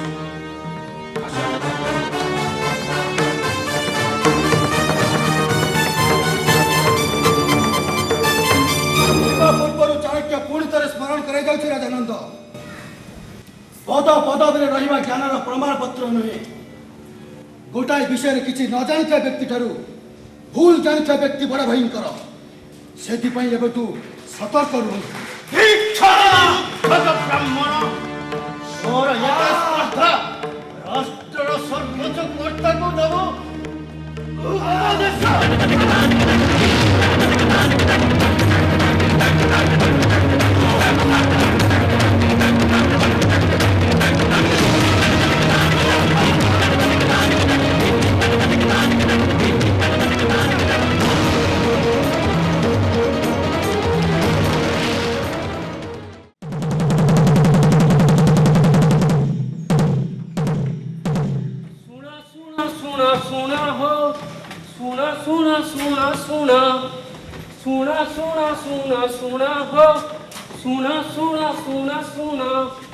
ରାଜାଙ୍କ ଜଣାଣ ହଉ ଅବଦାନ, ରାଜାଙ୍କ ଜଣାଣ ହଉ ଅବଦାନ। ଶୁଣ ଦେଇ ମନ କର୍ଣ୍ଣ ହୋ, ଶୁଣ ଦେଇ ମନ କର୍ଣ୍ଣ, ଶୁଣ ଦେଇ ମନ କର୍ଣ୍ଣ ହୋ। ରାଜାଙ୍କ ଜଣାଣ ଆজ କଣ କହିବ ଟିକେ କୁହ, ଟିକେ ଶୁଣିବା। ରାଜଦ୍ରୋହୀ ଏକ ଗୁରୁତା ଚାଣକ୍ୟ, ଚନ୍ଦ୍ରଗୁପ୍ତ ନାମ ତାର। ଧରିଦବ ଯିଏ ପାଇବ ତ ସିଏ 500 ସ୍ୱର୍ଣ୍ଣ ମୋହର, 500 ସ୍ୱର୍ଣ୍ଣ ମୋହର। ଶୁଣ ଶୁଣ ଶୁଣ ଶୁଣ ହୋ, ଶୁଣ ଶୁଣ। ଯାଉ ଏତେ ଦିନ ପରେ ଜାଣିପାରିଲି ଏଠି ମଣିଷର ବି ମୂଲ୍ୟ ଅଛି। ଅନ୍ତତଃ ଏ ରାଜ୍ୟର ଗୋଟିଏ ଲୋକ ପାଇଁ ରାଜା ବିଚଳିତ। ତା ବୋଲି 500 ସ୍ୱର୍ଣ୍ଣ ମୁଦ୍ରା, ଯେଉଁ ଅର୍ଥରେ 500 କି ତାଠୁ ଅଧିକ ଗୋ ସମ୍ପଦ କିଣି ହୁଅନ୍ତା, ସେଇ ଅର୍ଥରେ ମାତ୍ର ଗୋଟିଏ ମଣିଷ। ମଣିଷ ଭଳି ମଣିଷ ଟିକେ ନା। ତମ ଆମକୁ ତ କେହି 5 କଉଡ଼ିରେ ପଚାରୁନାହାନ୍ତି। ସେ ଲୋକଟା ଏମିତି କୋଉଥିରେ ତିଆରି କି? ଆରେ ବାହାରର ଖୋଳପାରେ କଣ ମଣିଷକୁ ଚିହ୍ନି ହୁଏ, କିଛି ଜାଣି ହୁଏ? ଦାମ କଣ ଠିକ କରି ହୁଏ? ତା ଭିତରେ ଆଉ ଗୋଟେ କଣ କିଛି ଅଛି ନା କଣ? ପାଉଁଶ ତଳୁ ରାଜା ବୋଧେ ନିଆଁର ସନ୍ଧାନ ପାଇଯାଇଛନ୍ତି, ସେଇଥିପାଇଁ ତାକୁ ଘୋଡ଼େଇ ରଖିବାକୁ ଏତେ ଚେଷ୍ଟା। ବୁଝିଲେ, 500 ସ୍ୱର୍ଣ୍ଣ ମୁଦ୍ରା ଯଦି ମୁଁ ପାଇଯାଆନ୍ତି, ମୁଁ ତାହେଲେ ଏ ରାଜ୍ୟରେ ଆଉ ରହନ୍ତି। ଆଉ ଗୋଟିଏ କୋଉ ରାଜ୍ୟକୁ ଯାଇ ନିଜର ଗୋଟିଏ ଛୋଟିଆ ଘର କରନ୍ତି, କିଛି ଜମି ନିଜର କରି ଶାନ୍ତିରେ ରହନ୍ତି। ରାଜ୍ୟ ଛାଡ଼ି ଚାଲିଯିବାକୁ ଚାହୁଁଛୁ, କିନ୍ତୁ ସିଏ ଇଏ ଚାଣକ୍ୟ, ସିଏ ଚାହୁଁଥିଲେ ଏଇଠି, ଏଇ ରାଜ୍ୟରେ ଖାଲି ତୋର ନୁହେଁ ମୋର ନୁହେଁ ସମସ୍ତଙ୍କ ଭିତରେ ସେ ଶାନ୍ତି ଟିକକ ବିଞ୍ଚି ଦେବା ପାଇଁ। ହେଇଥିବ। ସେ ଯେମିତିଆ ଜିଦି କରିବା ଲୋକ ଏମିତି କେତେ ନା ନାହିଁ କଣ ଭାବୁଥିବେ। ଆଉ କିନ୍ତୁ ଆମେ ଭାବୁଛେ ଆମ କପାଳକୁ 500 ସ୍ୱର୍ଣ୍ଣ ମୁଦ୍ରା ଶିକା ଛିଡ଼ୁ। ତମ କପାଳକୁ 500 ସ୍ୱର୍ଣ୍ଣ ମୁଦ୍ରାର ଶିକା ଛିଡ଼ିଲେ ଛିଡ଼ିପାରେ। ବୁଝିଲ, ନିଜେ ତ ମଞ୍ଚା ଉପରେ ବସିଛ, ଦିଟା ଆଖିର ତେଜକୁ ଗୋଟିଏ ଆଖିରେ ଭରିଛ। ଗଲା ଆଇଲା ଲୋକକୁ ଦିନେ ନା ଦିନେ ଏଇ ବାଟ ଟିକେ ଯିବାକୁ ପଡିବ କି ନାହିଁ? ଚନ୍ଦ୍ରଗୁପ୍ତ ବି ସେତେବେଳେ ବାଦ ପଡ଼ନ୍ତା କେମିତି କହିବ? ତାଙ୍କଠାରୁ ଶୁଣିଥିଲି ଚନ୍ଦ୍ରଗୁପ୍ତ ତାଙ୍କର ପ୍ରିୟତମ ଶିଷ୍ୟ। ଏଥର ବୁଝିଗଲି, ଚନ୍ଦ୍ରଗୁପ୍ତ ବି ଠିକ ତାଙ୍କରି ଭଳିଆ ଜିଦ୍ କରିବା ଲୋକ ହେଇଥିବ। ଆଉ ଚାଣକ୍ୟ ଯେମିତି ମଣିଷର ମନକୁ କିଣିଲା ଭଳିଆ ମନ୍ତ୍ର ଜାଣିଛନ୍ତି, ଚନ୍ଦ୍ରଗୁପ୍ତ ବି ଠିକ ସେମିତି ମନ୍ତ୍ର ଜାଣିଛନ୍ତି। ସତ କହୁଛି ବିଲମ, ସେ ମନ୍ତ୍ର ଜାଣନ୍ତି। ତାଙ୍କ ସହିତ ଭେଟ ହେବା ପରେ ମୋ ଭିତରଟା ଓଲଟ ପାଲଟ ହେଇଗଲା। ଉଜ୍ଜଳ ଆଲୋକର ଗୋଟେ ସମ୍ଭାବନା ସେ ମୋ ଭିତରେ ଭରି ଦେଇଗଲେ। ଚନ୍ଦ୍ରଗୁପ୍ତ ହୁଏତ ସେଇ ଆଲୋକର ଦୀପ ଶିଖା। ହେଇଥାଇପାରନ୍ତି। ଦରକାର ପଡ଼ିଲେ ଏ ଜୀବନ ଦେଇ ଏ ଝଡ଼ ଦାଉରେ ସେ ଦୀପ ଶିଖାକୁ ବଞ୍ଚେଇ ରଖିବି। କୁସୁମ କୁସୁମପୁର ଜନପଦ ଏଠୁ କେତେ ଦୂର? କୁସୁମପୁର? କିନ୍ତୁ ଆପଣ କିଏ? ମୁଁ ଜଣେ ବିଦେଶୀ ବଣିକ, ତକ୍ଷଶିଳାରେ ରହେ। ତକ୍ଷଶିଳାବାସୀ? ତାହେଲେ ଚାଣକ୍ୟକୁ ଜାଣିଥିବେ, ଗୁରୁଦେବ ଚାଣକ୍ୟକୁ। ଆଉ ବିଦ୍ରୋହୀ ଚନ୍ଦ୍ରଗୁପ୍ତକୁ ଚିହ୍ନିଥିବେ? ଚନ୍ଦ୍ରଗୁପ୍ତ ହଁ ହଁ ହଁ ଯାହାଙ୍କୁ ଧରେଇ ଦେଲେ 500 ସ୍ୱର୍ଣ୍ଣ ମୁଦ୍ରା ମିଳିବ ବୋଲି ଘୋଷଣା କରାଯାଏ। ହଁ ହଁ ହଁ ଚିହ୍ନନ୍ତି ତାଙ୍କୁ? କେମିତି ଦେଖିବାକୁ ସିଏ? ସାଧା ସିଧା ନା ଖୁବ୍ ମୋଟା ସୁଟା ନା ଖୁବ୍ ଭୟଙ୍କର? ନା, ମୋର 500 ସ୍ୱର୍ଣ୍ଣ ମୁଦ୍ରା ପାଇବା ଭାଇ ମୋର ନିହାତି ଦରକାର। ଖାଲି ସେ ଚନ୍ଦ୍ରଗୁପ୍ତ କେମିତିଆ ଦେଖିବାକୁ ଜାଣିଲେ? ସିଏ ମୋରି ଭଳି ଜଣେ ସାଧାରଣ ମଣିଷ। କ'ଣ କିଛି ଜାଣିନାହାନ୍ତି ଆଉ କିଓ? ତୁମ ଆମ ଭଳିଆ ସାଧାରଣ ଲୋକଙ୍କ ପାଇଁ ରାଜା 500 ସ୍ୱର୍ଣ୍ଣ ମୁଦ୍ରା ଘୋଷଣା କରିବେ? ବୁଝିଲେ, ମତେ ଯିବାକୁ ପଡ଼ିବ। ମତେ ତେଣେ ଖୋଜି ବାହାର କରିବାକୁ ପଡ଼ିବ ଅସଲ ଚନ୍ଦ୍ରଗୁପ୍ତ। 500 ସ୍ୱର୍ଣ୍ଣ ମୁଦ୍ରା ପାଇବା ମୋର ନିହାତି ଦରକାର। ମୁଁ ଚାଲିଲି, ମୋର ନିହାତି ଦରକାର।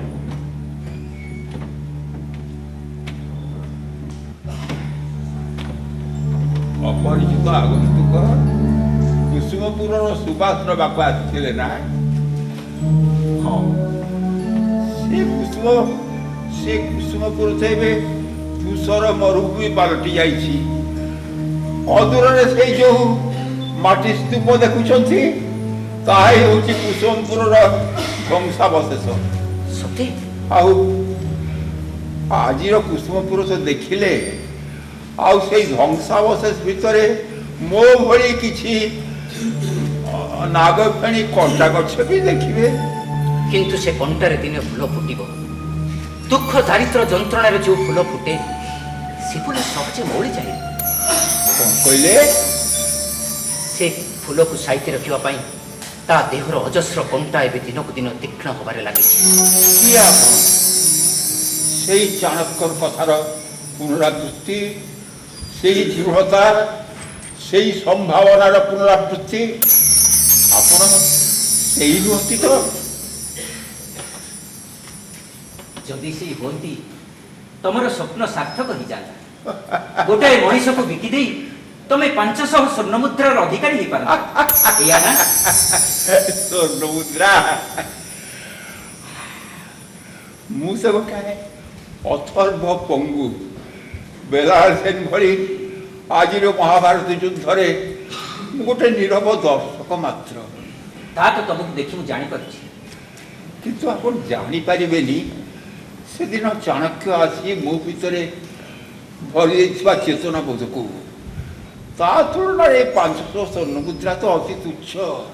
ମୁଁ ଜାଣେ ବନ୍ଧୁ, ତମ କଥା ଗୁରୁ ଚାଣକ୍ୟ ମତେ ସବୁ କହିଛନ୍ତି।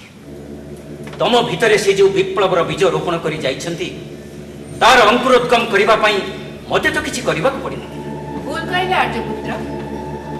ଏମିତି ଅନେକ କଣ୍ଟା ଗଛ ଅଛି ଯାହାର ଅଙ୍କୁରୋଦ୍ଗମ ପାଇଁ ଯତ୍ନ ନେବାକୁ ପଡ଼େ। କିଏ ଯତ୍ନ ନିଏ? ମରୁଭୂମିରେ ବଢୁଥିବା ସେଇ ଅବହେଳିତ କଣ୍ଟା ଗଛ। ତମେ ଭୟ କରିବାର କାରଣ ନାହିଁ ବୀର। ମୁଁ ଆର୍ଯ୍ୟପୁତ୍ର କହିଛି, ମୌର୍ଯ୍ୟପୁତ୍ର କହିନି। ସଂଯତ ହୁଅ ସୁହାସିନୀ, ଘୋଷଣାର ଡିମଡିମ ଧ୍ୱନି ଏବେ ବି ଦୂରରୁ ଭାସି ଆସୁଛି। ଆର୍ଯ୍ୟପୁତ୍ର ତାହେଲେ କ'ଣ ଭୟଭୀତ? ନା, ତଥାପି ମୁଁ ବିସ୍ମିତ। ମୋର ଏ ଛଦ୍ମ ଆବରଣ ଭେଦ କରି ତମେ କିପରି? ଦୁହିଁଙ୍କର ଉଦ୍ଦେଶ୍ୟ ଅଭିନ୍ନ ବୋଲି ଜାଣିସାରିବା ପରେ ପରିଚୟ ଜାଣିବା କଷ୍ଟକର ହେଲାଣି। ତମେ କ'ଣ?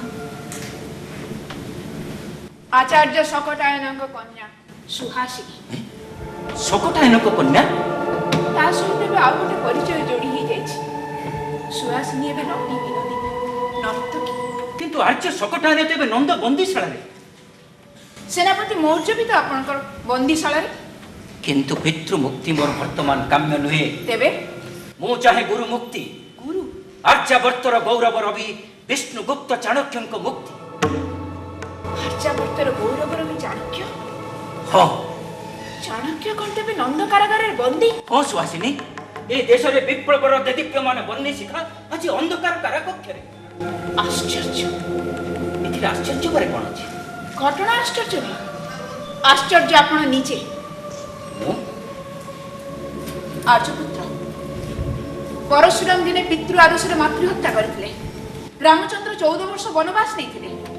କିନ୍ତୁ ମୋ ପାଇଁ ବର୍ତ୍ତମାନ सेनापति मौर्य आपणकर पिता दिन पर दिन राति पर राति ए मुक्तिर मुहूर्त टिकक पाई से अधीर आवेगरे अपेक्षा करथिबे। ओ सुहासिनी तुम्हें मते दुर्बल करि दियो ना, तुम्हें मते स्वार्थपर करि दियो ना। आपणक गुरु कोन आपणक पिता कोठार बड़?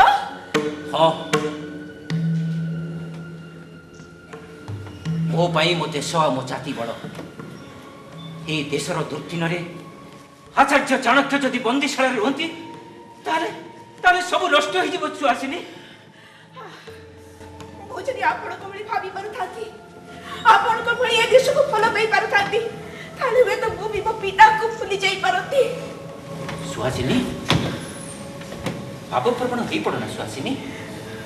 मनुष्यर क्षमता सीमित, सेथिरे नारीर क्षमता आहुरी सीमित। तथापि मनुष्य आशा नहीं बंचे।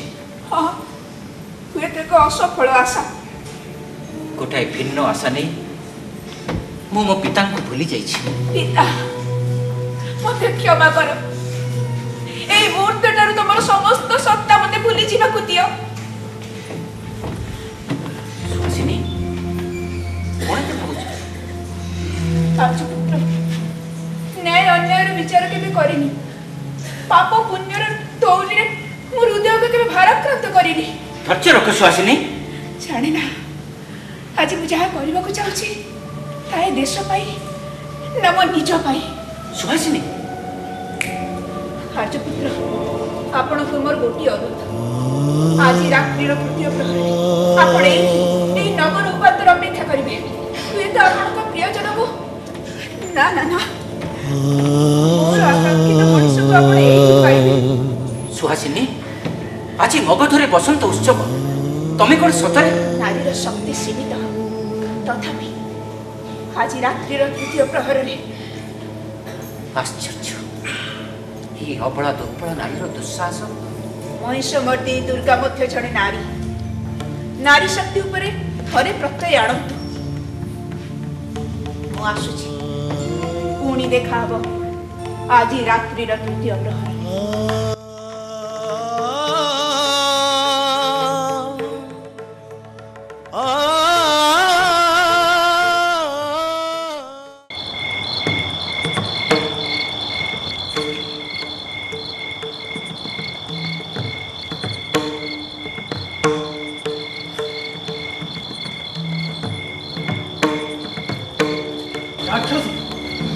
रात्रि प्रथम प्रहर अतिक्रांत नगर में बसंत उत्सव पालन मु आदेश दे सारी। महाराज नगरवासी मन में आसे आनंद उच्छ्वासर ध्वनि ए पर्यंत कहीं मो मुक्त गवाक्ष भेद कर मो निकट में पहुंची पारुनी कहीपर। महाराज आपण आदेश को यथा समय नगरवासी पाखे पहुंची दे सारी।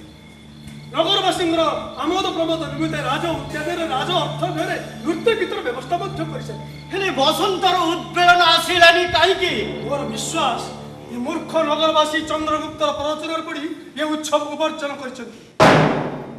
लिब्यार एक छत्रवादी शासक गद्दाफी द्वारा आयोजित शासक उत्सव को राज्यवासी वर्जन कर।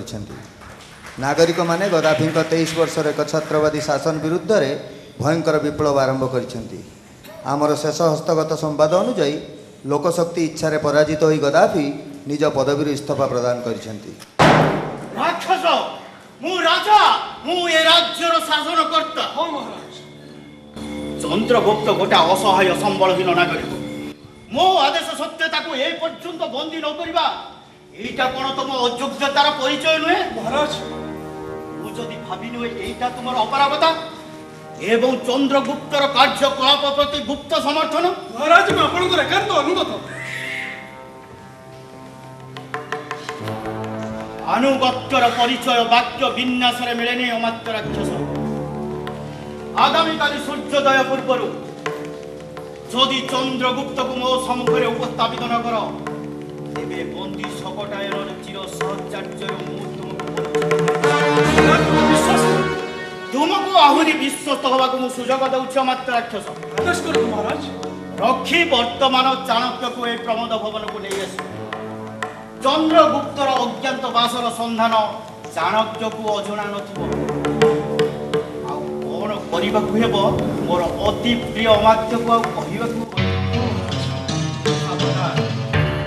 ମୋ ଅଜ୍ଞାତରେ ଯଦି ଚାଣକ୍ୟକୁ ହତ୍ୟା କର ତେବେ ମୁଁ ଧରି ନେବି ଏ ବିଦ୍ରୋହର ଚକ୍ରାନ୍ତରେ ତୁମର ପ୍ରସ୍ଥନ ହାତ ରହିଛି। ମହାରାଜାଙ୍କ ଆଦେଶ ପାଳିତ ହୋଇଛି ଛାମୁ। ଆଦେଶ ପାଇଲେ ବନ୍ଦୀ ଚାଣକ୍ୟକୁ ଛାମୁଙ୍କ ସମ୍ମୁଖରେ ଉପସ୍ଥାପନ କରିବେ। ନେଇ ଆସ। ରାକ୍ଷସ, ରାଜଦ୍ରୋହର ଶାସ୍ତି କାରାଗାର ନା ହତ୍ୟା, ହତ୍ୟା ନା କାରାଗାର? ବିଚାରକ ଆସନରେ ଥିଲେ ତମେ କଣ କରିଥାନ୍ତ? ଆଗାମୀ କାଲିର ସୂର୍ଯ୍ୟାଲୋକ ତୁମ ପାଇଁ ନିଶ୍ଚୟ ଅତ୍ୟନ୍ତ ଲୋଭନୀୟ।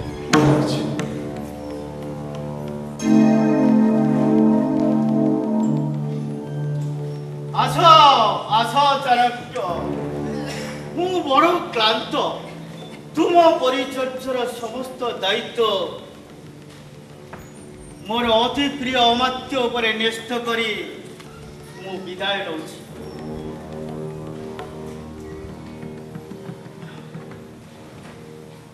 ସାକ୍ଷାତ ହବ ରାତ୍ରିର ଅନ୍ତିମ ପ୍ରହର।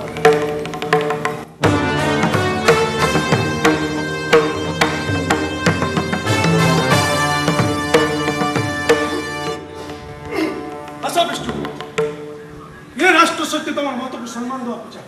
ଅମାତ୍ୟ ରାକ୍ଷସ ନନ୍ଦ ରାଜାଙ୍କର ନୂତନତମ ଅତ୍ୟାଚାରର ସମ୍ମୁଖୀନ ହେବା ପାଇଁ ଚାଣକ୍ୟ ନିଜକୁ ପ୍ରସ୍ତୁତ କରିସାରିଛି। ଅଯଥା କାଳକ୍ଷେପଣ ନ କରି ନିଜର ବକ୍ତବ୍ୟ ପ୍ରକାଶ କର। ବିଷ୍ଣୁଗୁପ୍ତ, ତମେ ଜ୍ଞାନୀ ବୁଦ୍ଧିମାନ ଯୁବକ। ଜୀବନର ସବୁଠାରୁ ମୂଲ୍ୟବାନ, ସବୁଠାରୁ ଆକାଂକ୍ଷିତ ସମୟ ଯୌବନ ତମର ଆୟତ୍ତରେ। ବନ୍ଦିଶାଳାର ପ୍ରସ୍ତର ବେଷ୍ଟନ ଭିତରେ ତମର ଏ ଯନ୍ତ୍ରଣା ଜର୍ଜରିତ ଯୌବନ ମତେ ମଧ୍ୟ କଷ୍ଟ ଦେଉଛି। ରାକ୍ଷସ, ଚାଣକ୍ୟ ପାଖରେ କାନ୍ଦର କିଛି ଆବଶ୍ୟକତା ନାହିଁ। ଅଯଥା କାଳକ୍ଷେପଣ ନ କରି ସ୍ପଷ୍ଟ ହୁଅ। ମୁଁ ମଧ୍ୟ ଅଯଥା କାଳକ୍ଷେପଣ କରିବାକୁ ଚାହେଁ ନା ଚାଣକ୍ୟ। ତୁମର ବକ୍ତବ୍ୟ? ଏଇଟା ମୋର ବକ୍ତବ୍ୟ ନୁହେଁ। ମହାରାଜ ନନ୍ଦ ଚାହାନ୍ତି ତାଙ୍କ ଶାସନ କାଳରେ ଯୋଗ୍ୟତମ ଲୋକ ପଶନ୍ତି। ତାର ନମୁନା ତ ନନ୍ଦ ଶାସନରେ ସ୍ପଷ୍ଟ। ତୁମ ଭଳି ବହୁ ଯୋଗ୍ୟ ଲୋକ ଏବେ ଦେଶର ପଦ ପଦବୀରେ ଅଧିଷ୍ଠିତ। ବିଷ୍ଣୁଗୁପ୍ତ, ମୋର ଏ ପଦବୀ କଣ ମୋ ଜ୍ଞାନର ପରିମାପକ ନୁହେଁ? ଆର୍ଯ୍ୟବର୍ତ୍ତ କପାଳରେ ସେଇ ଦିନ ବୋଧେ ଲେଖା ହୋଇ ରହିଛି।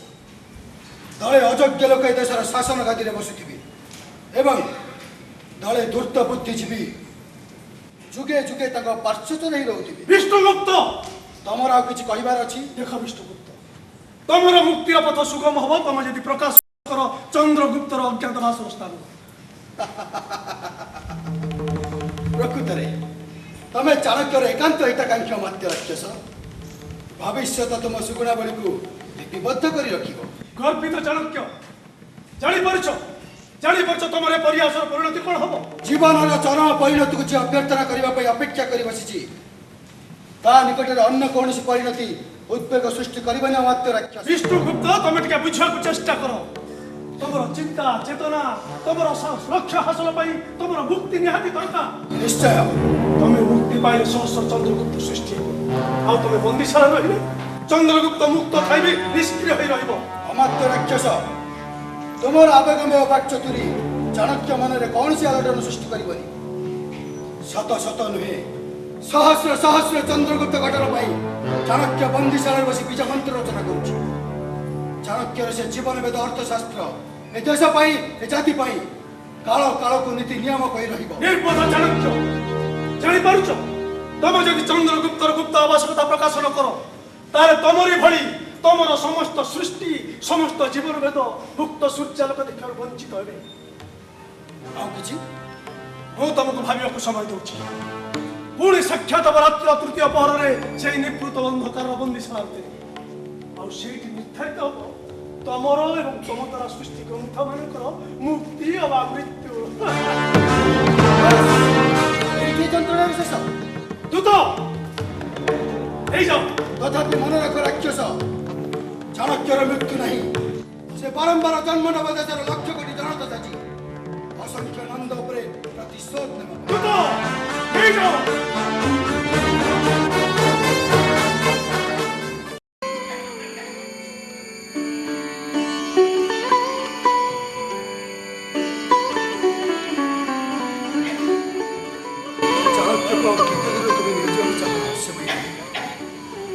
କେଉଁ ଏକ ରହସ୍ୟ ବଳରେ ତମରି ଇଙ୍ଗିତରେ ରକ୍ଷି ଆସି ଶୃଙ୍ଖଳ ଉନ୍ମୋଚନ କଲା।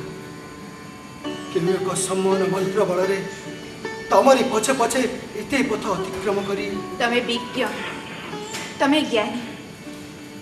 ନାରୀ ତ ଚିରଦିନ ରହସ୍ୟମୟ। ସବୁ ରହସ୍ୟର ଉନ୍ମୋଚନ ସବୁଠି ହୁଏ ନା ବିଷ୍ଣୁଗୁପ୍ତ? କିଏ ତମେ? ମୁଁ କିଏ?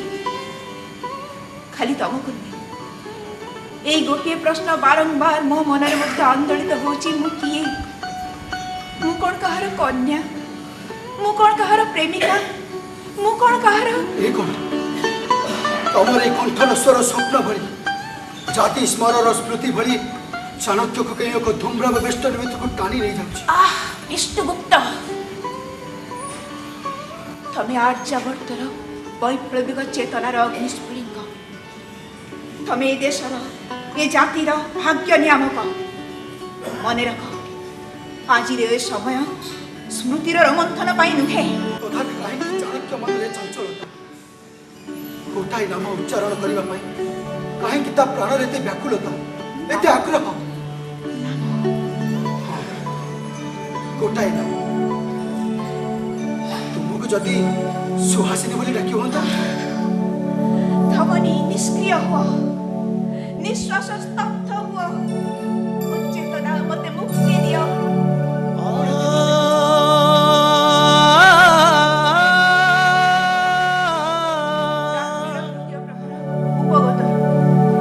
ତୁମର ପ୍ରିୟ ଶିଷ୍ୟ ମୌର୍ଯ୍ୟପୁତ୍ର ବର୍ତ୍ତମାନ ଆସି ଏଠି ପହଞ୍ଚିଯିବେ। ଚନ୍ଦ୍ରଗୁପ୍ତ ମୋ ଉପରେ ନ୍ୟସ୍ତ ଥିବା ଦାୟିତ୍ୱ ପର୍ଯ୍ୟନ୍ତ ଶେଷ ହେଇନି। ମତେ ବି ବିଦାୟ ଦିଅ। ଫେରିଯିବ ପୁଣି ସେଇ ଅନ୍ଧାରକୁ।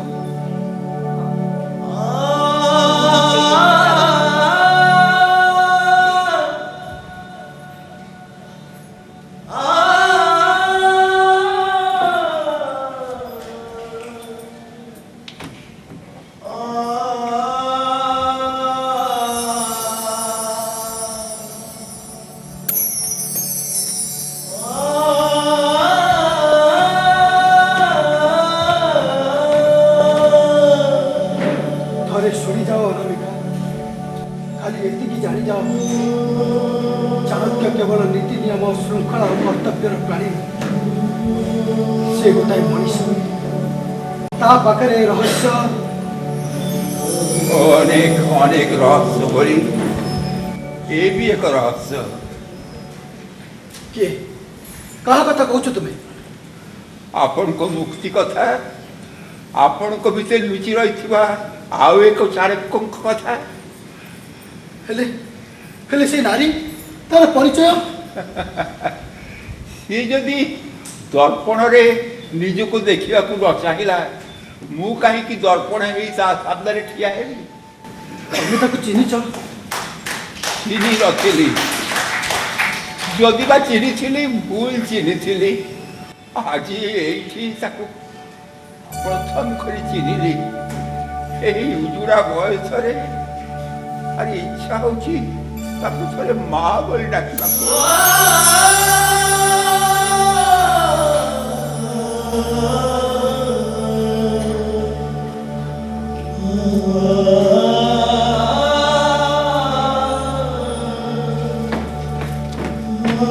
ଗୁରୁଦେବ, ଆପଣ? ପ୍ରଣାମ ଗୁରୁଦେବ। ଚନ୍ଦ୍ରଗୁପ୍ତ? ଗୁରୁଦେବ, ନଗରର ଚତୁର୍ଦିଗରେ ନଗର ରକ୍ଷୀମାନେ ଆପଣଙ୍କର ଅନ୍ୱେଷଣରେ ସକ୍ରିୟ ହୋଇ ଉଠିଛନ୍ତି। ଏହି ମୁହୂର୍ତ୍ତରେ ସ୍ଥାନ ପରିତ୍ୟାଗ ନ କଲେ ବିପଦ।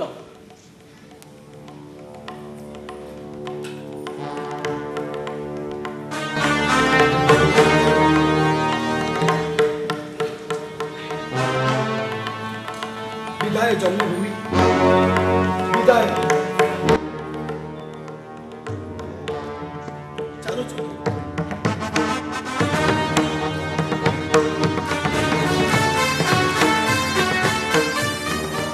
ମାଳବିକା, ଚନ୍ଦ୍ରଗୁପ୍ତ ବିରୁଦ୍ଧରେ କିଛି ନୂତନ ଅଭିଯୋଗ ଧରି ଆସିଛ ନିଶ୍ଚୟ? ନା, ତେବେ ଗୋଟାଏ ପ୍ରଶ୍ନ ଧରି ଆସିଛି ଆପଣଙ୍କ ପାଇଁ। ପ୍ରଶ୍ନ? ଏ ଯୁଦ୍ଧର ଶେଷ କେଉଁଠି, କେବେ? ଚାଣକ୍ୟ ସେନାପତି ନୁହେଁ, କିମ୍ବା ଅସି ଚାଳନାରେ ତାର ଦକ୍ଷତା ମଧ୍ୟ ନାହିଁ। ଚାଣକ୍ୟ ମନ୍ତ୍ରୀ ନୁହେଁ, ତାର ବିଚାର ଓ ବୁଦ୍ଧିମତ୍ତା ଦ୍ୱାରା ଯୁଦ୍ଧ ପରିଚାଳିତ ହେଉ। ଚାଣକ୍ୟ ରାଜା ନୁହେଁ, राज्य जयर लालसा ताको उद्विग्न करेनि। धृष्टता मार्जना करिबे गुरुदेव। मोर विवेक जदि भ्रांत न हुए तेबे आपण प्रकृतरे जणे सांजहीन सेनापति, विभागहीन मंत्री और मुकुटविहीन राजा चक्रवर्ती। डॉक्टर दामोदर राउत आज एक सांबादिक सम्मेलन में निज क्षोभ प्रकाश करिसेंती। नवीन बाबू प्यारी हाथर पुत्तलिका एवं नवीन शासन संपूर्ण प्यारी इंगित चलछि बोली कहवा संगे संगे अतीत बीजेडी अनेक तुंग नेता बहिष्कार करिबारे प्यारी बाबूंकर जे प्रच्छन्न हाथ थिला ए कथा प्रकाश करिबारे से कुंठा प्रकाश करिनांती। कहिबाकु नुहे जानिबाकु आसीछि चंद्रगुप्तक पई प्रतीक्षा केते दीर्घतर हेबो। आश्चर्य, चंद्रगुप्त पर चिंतित केवल ता गुरु चाणक्य नुहे, मालावा राजभग्नी मालविका मध्य। चंद्रगुप्त मोर बंधु ना, प्रकृत रे मालावा राजा ही तार बंधु। हेले मालावा राजा अपेक्षा तांकर भग्नी जे चंद्रगुप्त पर अधिक उद्विग्न। आपण निजर भावावेग को माप काठी करी अन्यर हृदय मापिबाकु चेष्टा करिबा अनुचित। शिष्य पर गुरुर उत्कंठा स्वाभाविक, किंतु संपर्कहीन जड़े नारीर उत्कंठा अन्य निकटरे निश्चय कौतूहल विषय। किंतु आपणकर उत्कंठा और कौतूहलर कारण कोन ताहा मु तो जानि पारुनी। मालविकांकर स्मरण रहिबा उचित जे से पंचनद नरेश गुरुंक बागदत्ता। मु जदि ताको अस्वीकार करे मालविका पौरुषहीन पुरुष हुएत नारीर देह जय करि पारे हेले हृदय जय करि पारे ना। तथापि हिंदू नारीर आदर्श आचार्य चाणक्य बोधहुए ए पर्यंत जानि ना। पंचनद नरेश पुरु जबन अलेक्जेंडर का सह संधि स्थापन करिसेंती। ना, असंभव। काहे कि असंभव? आपण कोन भाबुछंती आपण को टियारी कूटनीति समाजनीति ही ए सब को नियंत्रण करिबो? आपण को चिंतार केबे कोन पराजय घटिबोनी? सब बेले कोन सब इच्छा आपण कर एंती फलगति ही चलितबो। मालविका तमे गुरुदेव मु आपण को अनुरोध करूछि आपण आहुरी उदारपंथी हुअन्तु। गोटाए सुस्थ सबल बुद्धि विवेक संपन्न मनीष को आपण को हातर क्रीड़ा पुत्तलिका न करी ताको मनीष भली बंचिबाकु दियंतु। किए से कहा कथा कहछो तुमे? चंद्रगुप्तंक कथा। भूली जाओनी चंद्रगुप्त आचार्य चाणक्यर शिष्य एवं सेठी रहिछि ताको व्यक्तित्वर चरम पराजय। चंद्रगुप्तर साहचर्य ही कण मालविकांक पुरुंक प्रति विमुख हेबार कारण? ना, विदेशी जवानों सहित हाथ मिले जे कौन व्यक्ति मालविकार घृणार पात्र। चंद्रगुप्त तो पुणी मासाधिक काल जवन शिविर रही सेमानकर रणकौशल शिक्षा करिछि। से कथा कण मालविका अवगत नुहति? मालविका आहुरी मध्य अवगत अछि। गुरुदेव चाणक्यंक इच्छार प्रेरणा को होई चंद्रगुप्त निजर इच्छा बुद्धि विवेक सब किछि को गुरु पदरे समर्पण करिसेंती। सेति पे गुरु चाणक्य से दान को ग्रहण करि नेछि। चंद्रगुप्त को आदर्श क्षत्रिय एवं आर्यावर्तर अजय सेनानी सजैवा को से प्रतिज्ञाबद्ध। किंतु क्रीड़ा पुत्तलिका करिबार प्रतिज्ञा न करंतु। क्रीड़ा पुत्तलिका न हवा पई प्रवर्ताइबार अधिकार चाणक्य तुमको वंचित करिबनि मालविका।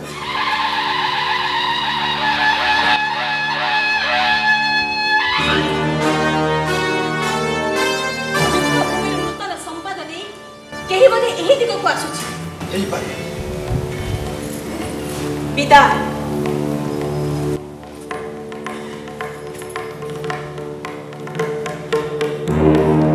आपणकर उपदेश मोर स्मरण रही।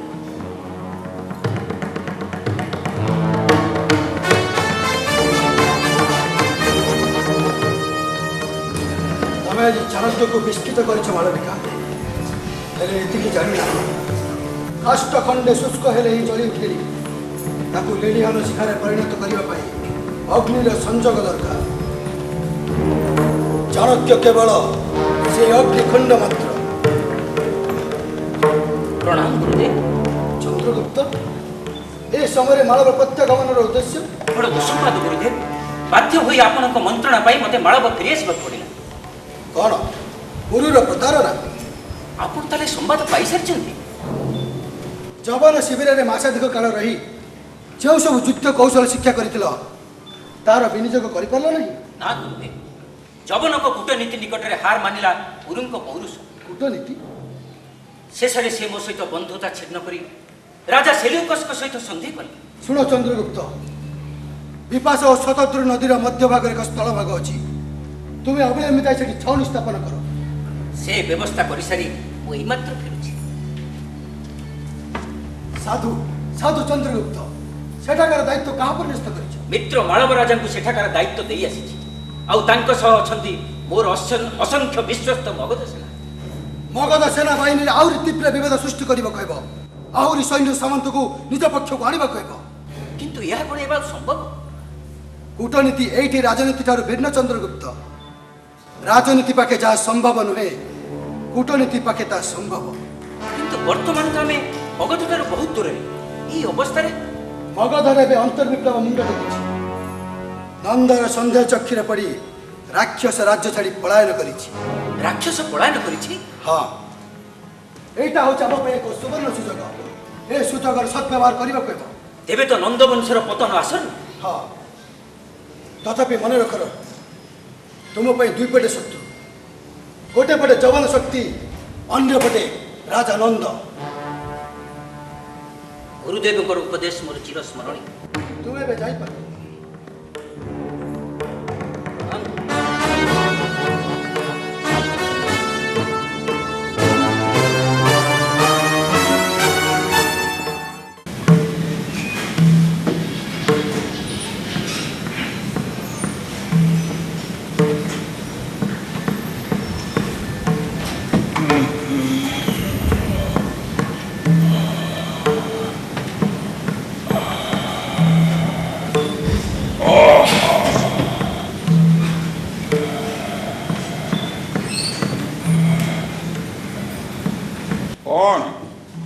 ना कौन एमती कर एठी नहीं क्या कर मोला कि भीड़ नहीं मझी नईरे गलानी माँ कौच पुओ पहुँच बुझल यहीटा हूँ गोटे टिकी दुनिया एठी केबे किसी घटिले सिना मु जानती या बाहर कौटी कौन कौन घटिला न घटिला से मोर जाए केसे ना आसे केसे भारी गोटाए अघटन घटी जाइछि राज्य सारा हालोड़ी पड़गलानी कौन है से कथा खूब गोपनीय हाँ काली राति उदात्त सन्धान मिलूनी उदास्य सी कर किए महाराजा सान पुओ अमात्य राक्षस चलीगला पर से होइथिले राजा अमात्य। हाँ हाँ एक कथा शुणी से जाइथिले प्रजा मान कर आदाय करने हाँ सेठारो से उड़ा सब फेरी ना सांगरे कौन सैन्य सामंत नहीं नथिले अल्प केते जण जाइथिले समस्त मृताहत सतरे सतरे कोरोना रे जो फसला जाउतला हाँ हाँ तो कभी मिलुनी जलिला निया जलिला एते दिन का जलिबा आरंभ हो गला काई कोठी सयो हमें छोटा तो थिलो पागल तीन दिन रे आज ठू एई वर्तमान ठू चारिआडी धुआं चोरी जाइथिला भितरे भितरे निया कुहुलु थिला जलिबा आरंभ हो गला वर्तमान खाली खंड खंड सुखिला काठ दरकार मो भली तम भली ता भली खंड खंड सुखिला काठ अनेक सुखिला काठ आज तमे मिति कोन बाया का बलिया होछ आगुरु तो भारी व्यस्त थिलो कोन हेछि तमर अरे भाई कुहना जेमिति गोटे खबर शुणी पकेछि खाली जळला बोल तो पार्टी करछ कोन ए अमात्य उदात्तक संधान न मिलवा कथा तो तमे केमिति जानलो बोला सारा राज्य पा जानी चललेनी राज्य सारा डेंगुरा दिया हे जाईछि सैन्य बाहिनी चारिआडू खेती गलेनी आ बळे जोठी थिबो जणा पडिबनी ढेर तमे भी सही पुराना खबर कहूछ उदात्त आउ जीवन रे नाहाती ताकू की मारी देछि मुठिए तळ को ओले पारिबेनी ए जो निया जळुछि सेथिरे काठ खंडे हे पारिबिनी मु एठी ठिया भी तम पागल भी सुनी पारिबिनी मोर तने ढेर काम मु चालली हेटी तमे ता निया जालिबा कथा सुनु था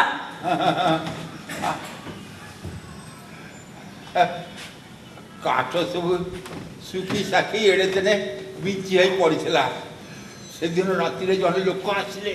କୋଉଦିନ? କାଠ ସବୁ ଗୋଟେଇ ନେଲେ, ନୂଆ ଝୁଲଟିଏ ନିଆଁ ଝୁଲଟିଏ ତା ଭିତରେ ଫିଙ୍ଗି ଦେଇଗଲେ। ସେଇ ଦିନଠୁ କୁହୁଳୁ ଥିଲା, ଆଜି ଜଳି ଉଠିଲା। କାହିଁ? କୋଉଠି? କେତେବେଳେ? ଝିଲ ଟିକେ ଆସେ, ଟିକେ କାନ୍ଧ ପକାରେ, ମୁଁ ଟିକେ ଓହ୍ଲେଇ ଯାଏ। ଚାଲି ସିନା ପାରିବିନି, ଘୁଷୁରି ଘୁଷୁରି ଯାଇ ସମସ୍ତଙ୍କୁ ଏ ଖବରଟା ଟିକେ ଜଣେଇ ଦିଏ। କୋଉ ଖବର? କି ଖବର ପହଞ୍ଚିବ? ଖବର ମଗଧର ପ୍ରାଣହୀନ ଶୋଷିତ ଜନତା, ଦେଖ ନିଆଁ ଜଳୁଛି, ଆହୁତି ପ୍ରଦାନ ଆରମ୍ଭ ହେଇଗଲାଣି। ଆଗେଇ ଆସ, ଆଗେଇ ଆସ, ଆଗେଇ ଆସ, ଏ ନିଆଁରେ ଝାସ ଦେବା ପାଇଁ ଆଗେଇ ଆସ।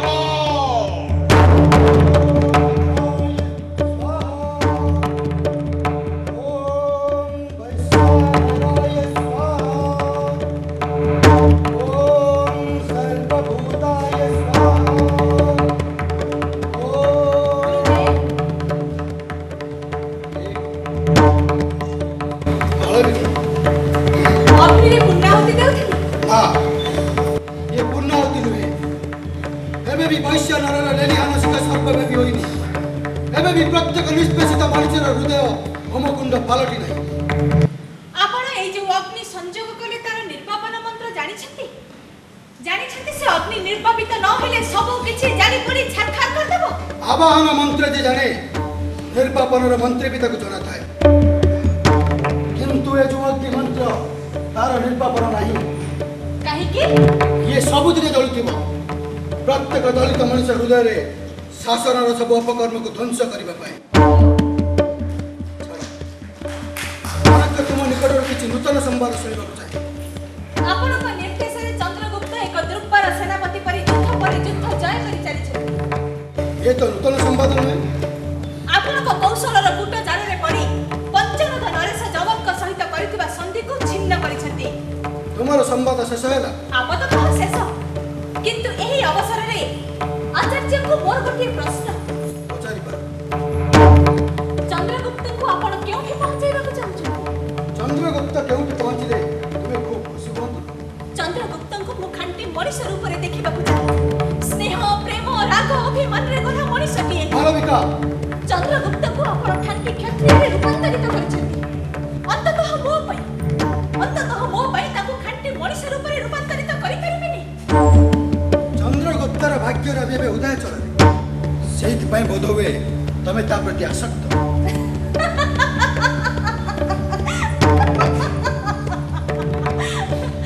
ଆପଣଙ୍କ କଥା ଶୁଣି ମତେ ହସ ମାଡୁଛି ଗୁରୁଦେବ। ମୁଁ ଜାଣିଥିଲି ଆପଣ ଖୁବ୍ ବିଦ୍ୱାନ, ଜ୍ଞାନୀ, ଅନ୍ୟର ହୃଦୟ ଚିହ୍ନିବାର ଶକ୍ତି ଆପଣଙ୍କର ଖୁବ୍ ପ୍ରଖର। କିନ୍ତୁ ଏବେ ଯାହା ଜାଣିଲି, କଣ ଜାଣ? ସ୍ନେହ, ପ୍ରେମ, ଆନ୍ତରିକତାର ଜଗତ ବିଷୟରେ ଆପଣ ସମ୍ପୂର୍ଣ୍ଣ ଅନଭିଜ୍ଞ। ମାଳବ ରାଜ ପରିବାରର ଜଣେ ଉଚ୍ଚ ଚିନ୍ତାଶୀଳ ନାରୀ ବିଷ୍ଣୁଗୁପ୍ତକୁ କଣ ନିଜ ମନରେ ଏହି ଦୁର୍ବଳତା ଜଣାଇବାକୁ ଆସିଲେ? ନା, ଆହୁରି ଅନେକ ସମ୍ବାଦ ପରିବେଷଣ କରିବାକୁ। ଆହୁରି ସମ୍ବାଦ? ହଁ, ଦୂତର ସମ୍ବାଦ ଅନୁସାରେ ମଗଧର ଅମାତ୍ୟ ରାକ୍ଷସ ଅନେକ ସୈନ୍ୟ ସହ ନଗର ଉପକଣ୍ଠରେ ଉପସ୍ଥିତ। କଣ କହିଲ? ରାକ୍ଷସ ଆସିଛି ଅସଂଖ୍ୟ ସୈନ୍ୟ ଧରି? ହଁ, ସେ ଆପଣଙ୍କୁ କିମ୍ବା ଚନ୍ଦ୍ରଗୁପ୍ତଙ୍କୁ ଭେଟିବାକୁ ଚାହେଁ। ଆଉ ସେଇଥିପାଇଁ ସେ ଏବେ ଉଆସ ସମ୍ମୁଖରେ ଅପେକ୍ଷାରତ। ଦୂତ, ମଣିମା, ଅବିଳମ୍ବେ ମଗଧର ଅମାତ୍ୟ ରାକ୍ଷସକୁ ଏଠାରେ ଆଣି ଉପସ୍ଥିତ କର। କିନ୍ତୁ ଗୁରୁଦେବ, ମଗଧ ରାଜ୍ୟର ଉତ୍ଥାନ ପତନ ସହିତ ଆପଣ ଚନ୍ଦ୍ରଗୁପ୍ତଙ୍କୁ କାହିଁକି ଜଡ଼ିତ କରୁଛନ୍ତି? ରାଜନୀତି ଏକ ନିର୍ଦ୍ଦିଷ୍ଟ ବିଚାରଧାରାରେ ଚାଲେ ମାଳବିକା। ତାମାନେ ଆପଣ କଣ ସବୁବେଳେ ସବୁଦିନେ ଏମିତି ଚନ୍ଦ୍ରଗୁପ୍ତଙ୍କର ଭାଗ୍ୟ ନିୟନ୍ତ୍ରଣ କରୁଥିବେ? ଚନ୍ଦ୍ରଗୁପ୍ତଙ୍କୁ ନିଜ ବିଷୟରେ ଚିନ୍ତା କରିବାକୁ ଆପଣ କଣ କେବେ ବି ସୁଯୋଗ ଦେବେନି? ମାଳବିକା, ଏ ସ୍ପଷ୍ଟବାଦିତା ପାଇଁ ମୁଁ କ୍ଷମା ଚାହୁଁଛି ଗୁରୁଦେବ। ହେଲେ ମୋର ଆପଣଙ୍କୁ ସେଇ ଗୋଟିଏ ଅନୁରୋଧ, ଚନ୍ଦ୍ରଗୁପ୍ତଙ୍କୁ ସ୍ୱାଧୀନ ବିଚାରଧାରା ପ୍ରତିଷ୍ଠା କରିବାର ସୁଯୋଗ ଦିଅନ୍ତୁ। ହଁ, ସେଇ ଗୋଟିଏ କଥା ପାଇଁ ମୋର ପୁଣି ଥରେ ଆପଣଙ୍କୁ ଅନୁରୋଧ। ଆସୁଛି।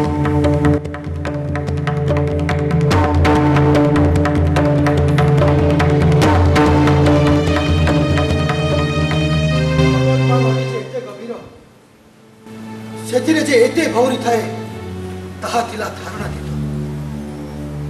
मालविका मगधर भावी राजा महिची चाणक्य आज तुमको अभिनंदन जनाऊँ। आस राक्षस आज नुहे अनेक दिन चाणक्य तुमको प्रतीक्षा कर आश्चर्य बहुदर्शी चाणक्य अपेक्षा करछंती शत्रु शिविर जड़े प्रधान पृष्ठपोषक ताही तो राजनीतिर नियम। आज जे चरम शत्रु काली से राजनैतिक परम बंधु पुणी कालीर परम बंधु आज की राजनैतिक शत्रु। आज एक विवादीय परिस्थिति रे मुख्यमंत्री अत्यंत विश्वस्त रेलमंत्री श्रीजुक्त पवन कुमार बंसल इस्तीफा प्रदान करछंती। सूचनायोग्य जे श्रीजुक्त बंसल को भणजा रेलवाई नियुक्ति प्रदान रे 90 लाख टंका लांच नैथिबा अभियोग सीबीआई द्वारा आगत होईछि। बहुत विलंब कर राक्षस अनेक आगर तुम आसवा उचित आपण कथा क्यों चाहिए नंदर अंधकारमय कारकक्षर मुक्ति पाइबा दिन चाणक्य मन में सन्देह थिला ए मुक्ति पछरे आउ कहारी प्रच्छन्न हाथ अछि जानिबा को सुजोग मिली नथिला से किए से मु किंतु सेतर विभ्रांतर शिकार हेतिली मुदल पत्र जहा उद्देश्य देइतिली सेतरे से मुक्त नहीं मुक्त हेतिले आपण ताकू भी राजनीति कहीपर राक्षस जी फांसी दौड़ी किणे राजनैतिक पट्ट परिवर्तन रे से फांसी दौड़ी ता गलारे फास नंद राजार फांसी दौड़ निजक बंचा पे मु आज आपणकर शरण प्रार्थी से तो अनेक आगर घटी पारता चाणक्य मुक्ति पाइबा पर मुहूर्त किंतु मझिरे एते गुड़ाई दिन आचार्य चाणक्य मनीष जीवन में एमती मुहूर्त बेले बेले आसे जे मरण भय को मध्य से दूर कर जाए जी देश प्रेम करे मृत्यु भय ता पाखर अति तुच्छ हेले चाणक्य जाने तमे अन्य उपादान मनीष देश प्रेम ठार व्यक्ति प्रेम किसी कम हुए व्यक्ति प्रेम से दिन ता आखिर उज्ज्वलता को मुनिया बोली जानी नी उड़ी ही जा सारा पर जानी मु बुझी नी ता हृदय व्यपूत शेरण भूमिकंप बोली विध्वस्त हो सारा किए सुहासिनी सुहासिनी से दिन से कांदू ना कि हसु केमिति एक निर्वेद भाव जीवन सबकि हरई सारी किए जमी कह तार विपद मोर विपद ठार अनेक बेसी तार बंची रहा मोर बंची रहा ठार निहाती दरकार राक्षस तमे मगधर निष्ठुर शासन कृतज्ञ आज पर्यंत बंची आसी हठात देखा देला मगधर विद्रोह विद्रोह विद्रोह हृदय तमे थोड़े स्थिर हो आ विद्रोह करनी से दिन सुहासिनी मत बाध्य कला आपण गोटे प्रश्न उत्तर दे राक्षस पचार सुहासिनी की तमे केबे पचार से दिन सीता पिता सकटानी को मुक्त न करी कहीं मुक्ति देता चाणक्य को पचारि अनेक थर पचारि हेले सब थर से प्रश्न को एड़े दे जाइथिला कहलानी किछि कहलानी कोन बा कही पारता से पिला दिने कहा संगे धूली खेलुता कही पारता कैशोर से कहा संगे चंद्र देखुला कही पारता प्राग चौवन से कहा को नहीं स्वप्न देखुला आउरी होता से कही पारि को एक बहुत पूर्णिमा रात्रि तार कहा सहित परिचय कही पारि से दिन रात्रि गोटे उच्छ्वास कहार शरण निष्पादक आश्वासन देता ना ना ना कहवा कि शुणा आम पाखे समय नहीं निजर जीवन बचापे आम लुचि लुचि घूरी बुलूलु जंगल तो केतबे क्या कुटी गोपन स्थान आत्मगोपन करने अथच मगधर से विपद संकुल अरण्य भितर एकाकी गोटाए नारी को छाड़ी नहीं तमें एटा को धाई आस शरण प्रार्थना करने मो पाखे कौन उपाय राक्षस तमें जड़े वीर पुरुष मोर विश्वास था आपण मत आश्रय देवे हुए तो चंद्रगुप्त मत घृणा करेंगे किंतु सी जानी सुहासिनी पठेची बोली जानिले आपण निश्चय आश्रय सुहासिनी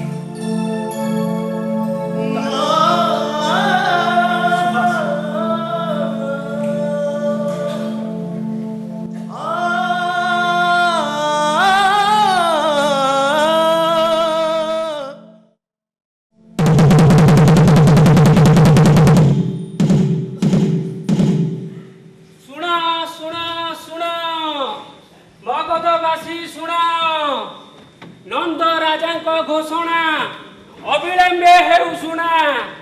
शकटर कन्या सुहासिनी रूपे जना अमात्य राक्षस राजांकर बड़ रोष ए दुई को संधान दब जीए 200 स्वर्ण मुद्रा पाइब सीए सुना सुना जा जा जा 200 स्वर्ण मुद्रा देखो देखो सुहासिनी देखो चंचल उपरको उठिया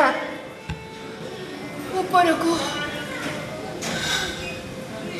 रजा घर लोक तो खोजुंट धरा पड़े रक्षा नहीं किंतु कोठी लुचिबी काहे लुचिबी लुचिबा को जदि इच्छा नहीं ताले भी दौड़ुलु कहीं दौड़ी दौड़ी केत दिन बा जीवु कोठी पहुंचबू कोठी पहुंचबी जोठी पहुंची दिले सबू दौड़ीबार शेष होता सुहासिनी से दिन रात पाखर मु दौड़ी पड़ी थी से दिन तो मोर सबू ठिकड़ा हो जाई सारी बयस एत सब हजईदेलु नदी कौन निजर बयस बुझे जिते बेले से समुद्रर गभीरता रे हजी निजर मधुरता हरा कौन करिबु एबे कौन करिबी हे गोटिए प्रश्न बारंबार मो निज को पचारुछि राक्षस को चली गले माळब हाँ भाबुछि मो काम भी शेष हो गलानी गुंडुची मुसा बळे सेतु बंधरे जेतिकी बाली छाड़ीबार थिला देई सारिछि राक्षस को सामने चली तो जाई पड़ी संतु दीपटिए धरी सूर्य पाखक ताहले कौन राक्षस ताकर अनेक प्रत्याशा थिला किंतु से जानी पारिलेनी भिकारुणी पड़ी जी अन्य पाखरे थाल पातिछि सी बा काहाको कोन देई पारे मोर गोटे कथा मानिबू कुह जेमिति हो तू चाणक्य को पाखु चली जा केमिति जिबी कोति कारण जिबी ए कथा तू कहछु पारिबेनी काई की जाई पारिबुनी ओ नारी ताइसी तो पुरुष मोर सुनिबा को न चाहे आशा मु तमको अपेक्षा करिछि हो तो उपेक्षिता नारी ता कांक्षित पुरुष मोर सुनिबा को न चाहे मु तुमरा एकांत भावरे तुमरा से कथा सुनिया पाई कोन एमती लुचि लुचि बुलुथबो दिन खोजुथबो से कथा सुनिबा पाई ना जदि केबे से कथा ताको मुहरु सुने ताले मु बंचिबी केमिति बंचिबी कौन कहछु तो चाणक्य जदि कार व्यक्तिगत संपत्ति हो जाती ताले से अपचय अब समग्र मानव जातिर तांको काम तो शेष ही आछि शेष ही आछि ताले ताले कौन से बंची रहबे केवल गोटिए समय पाई गोटिए मगधर उत्थान पतन रे जीवन लिपिबद्ध हबो गोटिए चंद्रगुप्तर राजा हेबारे ए सुहासिनीर स्वामी हेबारे ताको पौरुष सीमाबद्ध ही रहि जिवो ताले तू कोन चाहछु खाली टिके बंचिबाकू जदि धरा पड़े से माने मते दरबार को घोषाड़ी नै जिवे भोकिला मनुष्य माने तादरे फिकी देबे एटा तो मगधर नीतिदिनिया कथा तापर असतीर आख्या दे राजद्रोहीर आख्या दे फांसी खुंटरे टांगी देबे अनेक दिन पर से तुळे फेरिबे मते तो खोजिबे बुझी गली ठीक बुझी गली तो कथा बुझी गली टिके बंची रहिबा को चाहे ताको मनर गर्व ही ताको छातीर अहंकार ही बंचीबा को चाहे हां तू बंची पारिबू तमे मते सेति टिके बंचे देई पारिबनी मुझे ठीक से मुझे बंचे देबे आज पाई में आगामी सब दिन पाई देश पाई जाति पाई ইতিহাস পাই তোতে বঞ্চিয়ে দেবী। চাণক্যଙ୍କ গর্ব পাই তোতে বঞ্চিয়ে দেবী। ତୁ ତ ମରି ସାରିଛୁ, ଏବେଠୁ ତୁ ବଞ୍ଚିବୁ, ଠିକ ବଞ୍ଚିବୁ। ମାଟା ପରା ତୁ ଟିକେ ବୁଲି ପଡ, ମରକୁ ଚାହନା। ତୋତେ ପଛ କରି ସବୁଦିନ ପାଇଁ ସମସ୍ତଙ୍କ ପାଇଁ ମୁଁ ତୋତେ ବଞ୍ଚେଇ ଦିଏ, ବଞ୍ଚେଇ ଦିଏ। ସିଏ ଯେତେବେଳେ ପଚାରିଲେ କହିବ, ଆଉ କିଛି ବାଟର ନଥିଲା, ଆଉ କିଛି କହିବାର ନଥିଲା, ଆଉ କିଛି କରିବାର ବି ନଥିଲା। ମୋର ଆଖି ଦିନରେ କେବଳ ତାଙ୍କରି ଛବି ଥିଲା। କହିବି, ଠିକ କହିବି। ଯାହା ଶୁଣିଛି, ଯାହା ଦେଖିଛି, ଯାହା ଅଙ୍ଗେ ନିଭେଇଛି, ସବୁ କହିବି, ସବୁ କହିବି।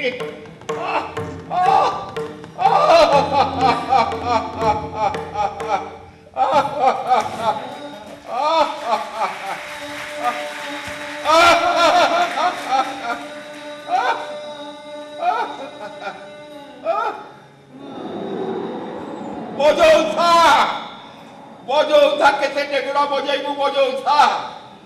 ସେ ସମସ୍ତଙ୍କ ଧରା ଛୁଆ ବାହାରକୁ ଚାଲି ଯାଇଛି, ସେ ଅମର ହେଇଯାଇଛି। ଏଣିକି ତାକୁ କେହି ମାରିପାରିବେନି। ସେ ଅସ୍ତ୍ରରେ ମରିବନି, ନିଆଁରେ ପଡ଼ିବନି, ପାଣିରେ ବୁଡ଼ିବନି। ସେ ବଞ୍ଚିଗଲା, ସବୁଦିନ ପାଇଁ ବଞ୍ଚିଗଲା।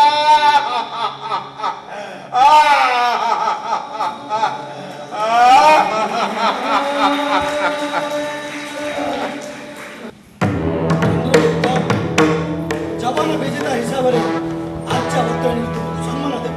ଚନ୍ଦ୍ରଗୁପ୍ତ ତବେ ଆର୍ଯ୍ୟାବତର ସର୍ବଶ୍ରେଷ୍ଠ ସେନା। କିନ୍ତୁ ମଗଧ ଗୁରୁଦେବ, ଆମକୁ ଅବିଳମ୍ବେ ମଗଧ ମୁକ୍ତ କରିବାକୁ ପଡ଼ିବ। ଅଗ୍ନି ଛୁଇଁ ତୁମେ ଶପଥ କର। ଆମେ ଶପଥ କରୁଛୁ। ଯଦି ମୃତ୍ୟୁ ଆସେ, ଯଦି ଦେଶ ପାଇଁ ଜାତି ପାଇଁ ଜୀବନ ବିସର୍ଜନ କରିବାକୁ ହୁଏ, ତେବେ ସେ ମୃତ୍ୟୁ ଇତିହାସରେ ଚିରଦିନ ଅମର ହୋଇ ରହିଯିବ। ତଥାପି ଆମେ ଚାହୁଁ ମଗଧର ମୁକ୍ତି। ତଥାପି ଅତ୍ୟାଚାରୀର ନିଷ୍ପେଷଣରୁ ମଗଧ ମୁକ୍ତି ଅନିବାର୍ଯ୍ୟ। ସେଥିପାଇଁ ଶେଷ ରକ୍ତ ବିନ୍ଦୁ ଦେବାକୁ ମୁଁ ପ୍ରସ୍ତୁତ। ଆମ ପଛରେ ଅଛନ୍ତି ତୁର୍ପାର ସେନାବାହିନୀ। ଆମ ଆଗରେ ଅଛି ଦେଶ ମାତୃକାର ମୁକ୍ତିର ଆଦର୍ଶ। ଆଉ ଆମ ପଛରେ ଅଛି ସନ୍ଧୁ ଭଳି ଘେରି ରହିଛି ଆଚାର୍ଯ୍ୟ ଚାଣକ୍ୟର ଶୁଭେଚ୍ଛା ଓ କୌଶଳ। ଆଜି ଏଇଠି এই ମାଳବ ରାଜ୍ୟରୁ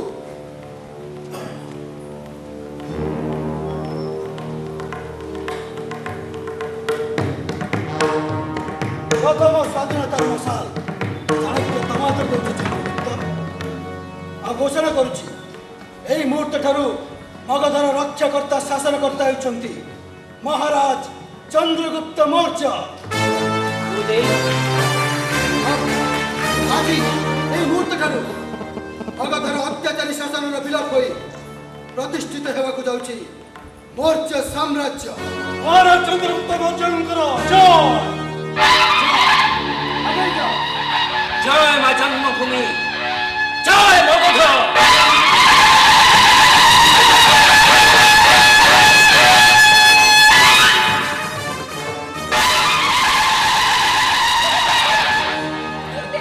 ଗୁରୁଦେବ ସେ ଚାଲିଗଲେ, ତାକୁ ଅଟକାନ୍ତୁ।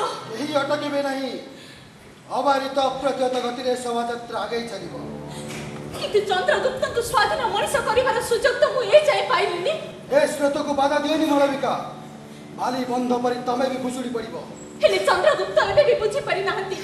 ସେ ଆଉ ଜଣଙ୍କର ଇଚ୍ଛାର କ୍ରୀତଦାସ, ଆଉ ଜଣଙ୍କର ପ୍ରତିହିଂସାର ନିଆଁରେ ସେ ଏକ ଅସହାୟ ପତଙ୍ଗ। ନା, ସେ ଆଗାମୀ ସୁଦିନମାନଙ୍କ ପାଇଁ ଏକ ଦୀପ୍ତିମାନ ଦୀପଶିଖା। ହେଲେ ସେ ଆଲୋକ ତ ଆପଣ ଜଳେଇଛନ୍ତି, ସେ ଆଲୋକ ତ ଆପଣ ଭିକ୍ଷା କରି ଆଣିଥିବା ଆଲୋକ। ଏମିତି ଗୋଟାଏ ଆଲୋକରୁ ଆଉ ଗୋଟାଏ ଆଲୋକ ଜଳେ। ଗୋଟାଏ ଇଚ୍ଛାରୁ ଅନ୍ୟ ଏକ ଇଚ୍ଛା ଜନ୍ମ ନିଏ। ଗୋଟାଏ ପ୍ରତିହିଂସାରୁ ବିଦ୍ରୋହର ସୂତ୍ରପାତ ହୁଏ। ଆଉ ସେଇ ବିଦ୍ରୋହରେ ଚନ୍ଦ୍ରଗୁପ୍ତ ଭଳି ନିରୀହ ବ୍ୟକ୍ତିମାନେ ଶିକାର ହୁଅନ୍ତି। ତୁମ ଭଳି ଅନ୍ତଃପୁରବାସିନୀ ରାଜନୀତିର କୂଟଦଳରେ ବିଭ୍ରାନ୍ତ ହେବା ଉଚିତ ନୁହେଁ ମାଳବିକା। ତାହେଲେ ମୁଁ କହିବି, ଆପଣ ମତେ ଠିକରେ ଚିହ୍ନି ନାହାନ୍ତି। ମାଳବିକା କାହାର ପ୍ରତିଧ୍ୱନି ନୁହେଁ, से प्रत्येक प्रश्नर प्रत्युत्तर अनेक अनुत्तरित प्रश्नर समाधान तुमे जानी ना अपेक्षा कर तुम ପାଇଁ से समय आसुची बेस मानविकार धैर्य असीम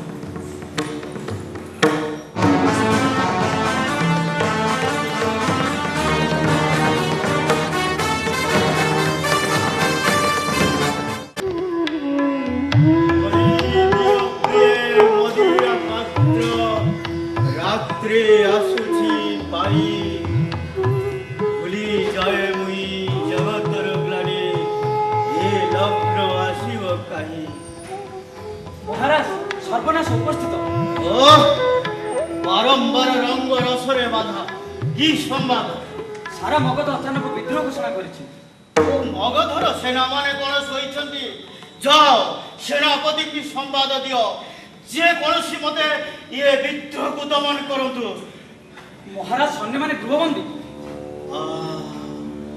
कहि दियो आउ किछि समय से माने सेमती बंदी हेई थांतु ए मधुर मुहूर्त अतिक्रांत हेला परे विद्रोही लोके कारागार द्वार भांगी देछन समस्त बे मुक्त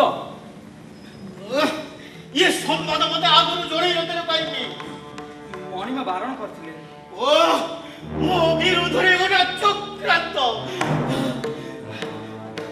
आमे आसीछु रुद्र कारागार भांगी आमे आसीछु ये आमे सकटायन जनक मौज तुम माने मुक्त क्षमा कर देली आज जो तुम माने मुक्त क्षमा तुम माने आउ केही कारागार निक्षेप करबिनी तुम माने मुक्त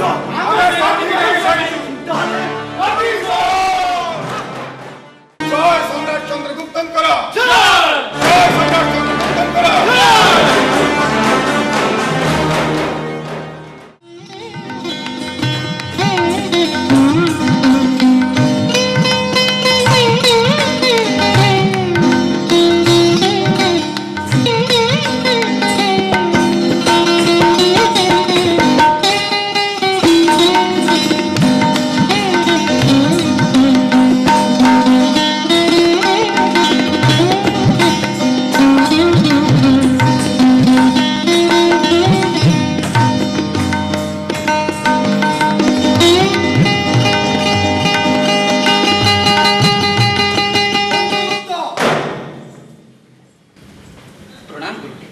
राज्य शासन प्रथम वार्षिक उत्सव बेस आडंबर सहित पालित अतिथि अभ्यागत मान स्वागत जनाइबा राजपथ धारे कृत्रिम धरण सब निर्माण करा तो राष्ट्र मर्यादा बढ़ाई किंतु कृषक कृषि क्षेत्र में टोपाई बोली पानी नहीं अट्टालिका देवालय अतिथिशाला सब आलोकमाला सज्जित अथच जनपदर कुटीर मानक निरंतर अंधकार क्यों अहंकार राजत्वर प्रथम संवत्सर पालन कर गुरुदेव प्रजा मानकर सुख सुविधा पाई उपयुक्त कर्मचारी नियुक्त करा जायछि राक्षसों भली विश्वस्त मंत्री को हाथ में राज्यभार समर्पण करा जायछि किछि कर्मचारी और मंत्री को निर्भर करी स्वयं प्रधान शासनकर्ता रानी के सहित आनंद उत्सव प्रमुक्त ताहले परिवर्तनटा थिला खाली नामर वंशर परिवर्तन परिवर्तनर स्वरूप कौन ताहा कोन महाराज चंद्रगुप्त को देखाइबा को पड़िबो महारानी मालविका आ कारण जणाइबा को पड़िबो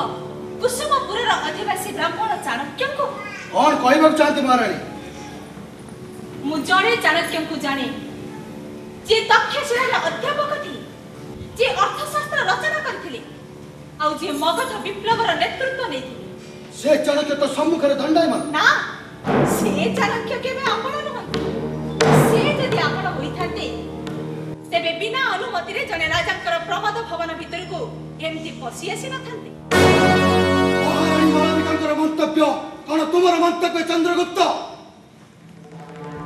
हां अर्थशास्त्र प्रणेता चाणक्य आ आपण यदि एक एवं अभिन्न व्यक्ति होइथांते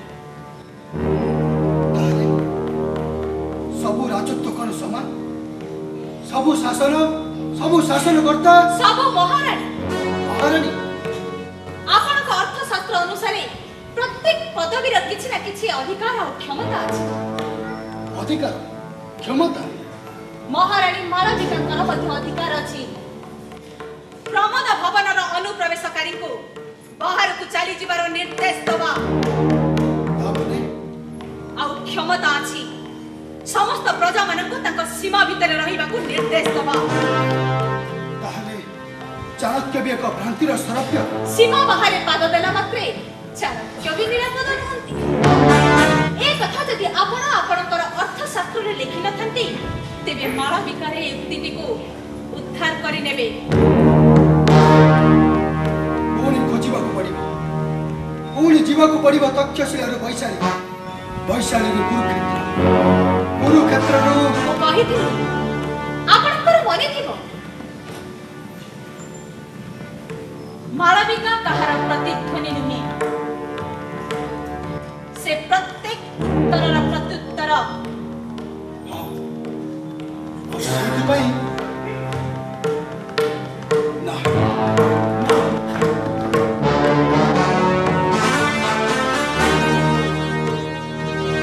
তুমি কোন কলো গুরুদেব চাণক্যকে তুমি অপমানিত কলো অপমান করেনি তাଙ୍କ ପ୍ରାପ୍ୟ ତାଙ୍କୁ ପରିଶୋଧ କରିଛି মহারানী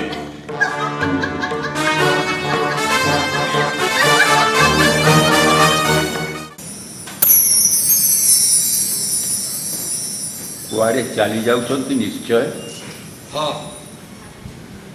ମୁଁ ମୋ ଆଖିକୁ ବିଶ୍ୱାସ କରିପାରୁନି ଆପଣ ସେଇ ଚାଣକ୍ୟ ତ ଅନେକ ଉତ୍ଥାନ ପତନ ଅନେକ ପ୍ରମତ୍ତ ଅଭିଦୟ ପରେ ଚାଣକ୍ୟ ଆଜି କ୍ଲାନ୍ତ କ'ଣ ବିଶ୍ରାମ ନେବେ ତାହେଲେ ସେଇଠି ଟିକେ ବସି ପଡ଼ନ୍ତୁ ସେଇ ଧୂଳିରେ ଏଇ ଧୂଳିରେ ସେ ଆଉ କାହା ପାଇଁ ଧୂଳି ହେଇପାରେ ଆପଣଙ୍କ ପାଇଁ ପବିତ୍ର ଗଙ୍ଗା ବାଲି ଆପଣଙ୍କର ପାଦ ବାଜି ଦିନେ ତା ପାଇଁ ଏ ମାଟି ତୀର୍ଥଭୂମି ହେଇଥିଲା ଆଜି ତା ଲହୁ ଆଉ ଲୁହରେ ଏ ମାଟି ଆପଣଙ୍କ ପାଇଁ ଏହି ସମୟରେ ତମେ କାହା କଥା ସ୍ମରଣ କରାଇ ଦେଉଛ ସୁହାସିନୀ ସୁହାସିନୀ ସୁହାସିନୀ ସୁହାସିନୀ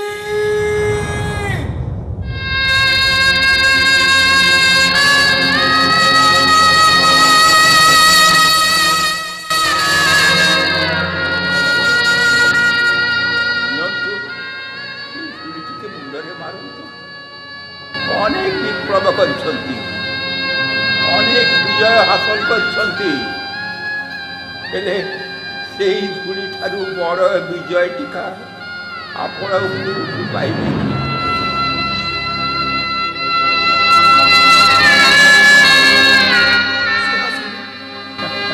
ଚାଣକ୍ୟ ଆଜି ତମ ନିକଟରେ ଏକ ପରାଜିତ ନ୍ୟାୟ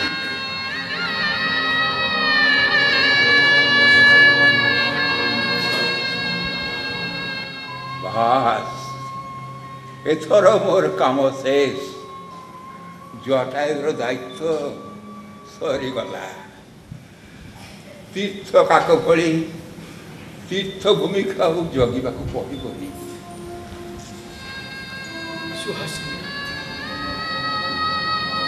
ବିଦାୟ ଚାଣକ୍ୟ ବିଦାୟ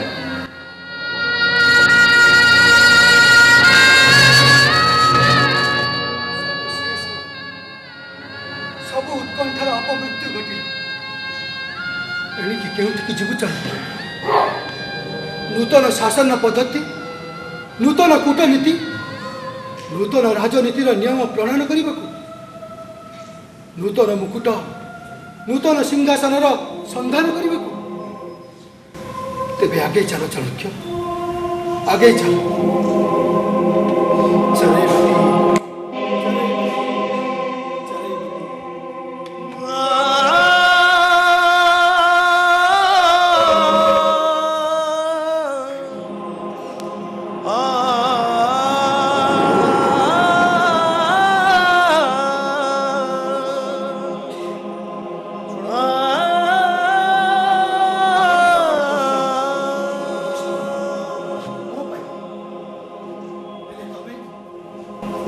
नाटकर शेष चरित्र जड़े सांबादिक पूर्व घटी जाइए सब घटना गुड़ी वर्तमान सह संयोग करी मु संवाद परिवेषण करुଥିଲି।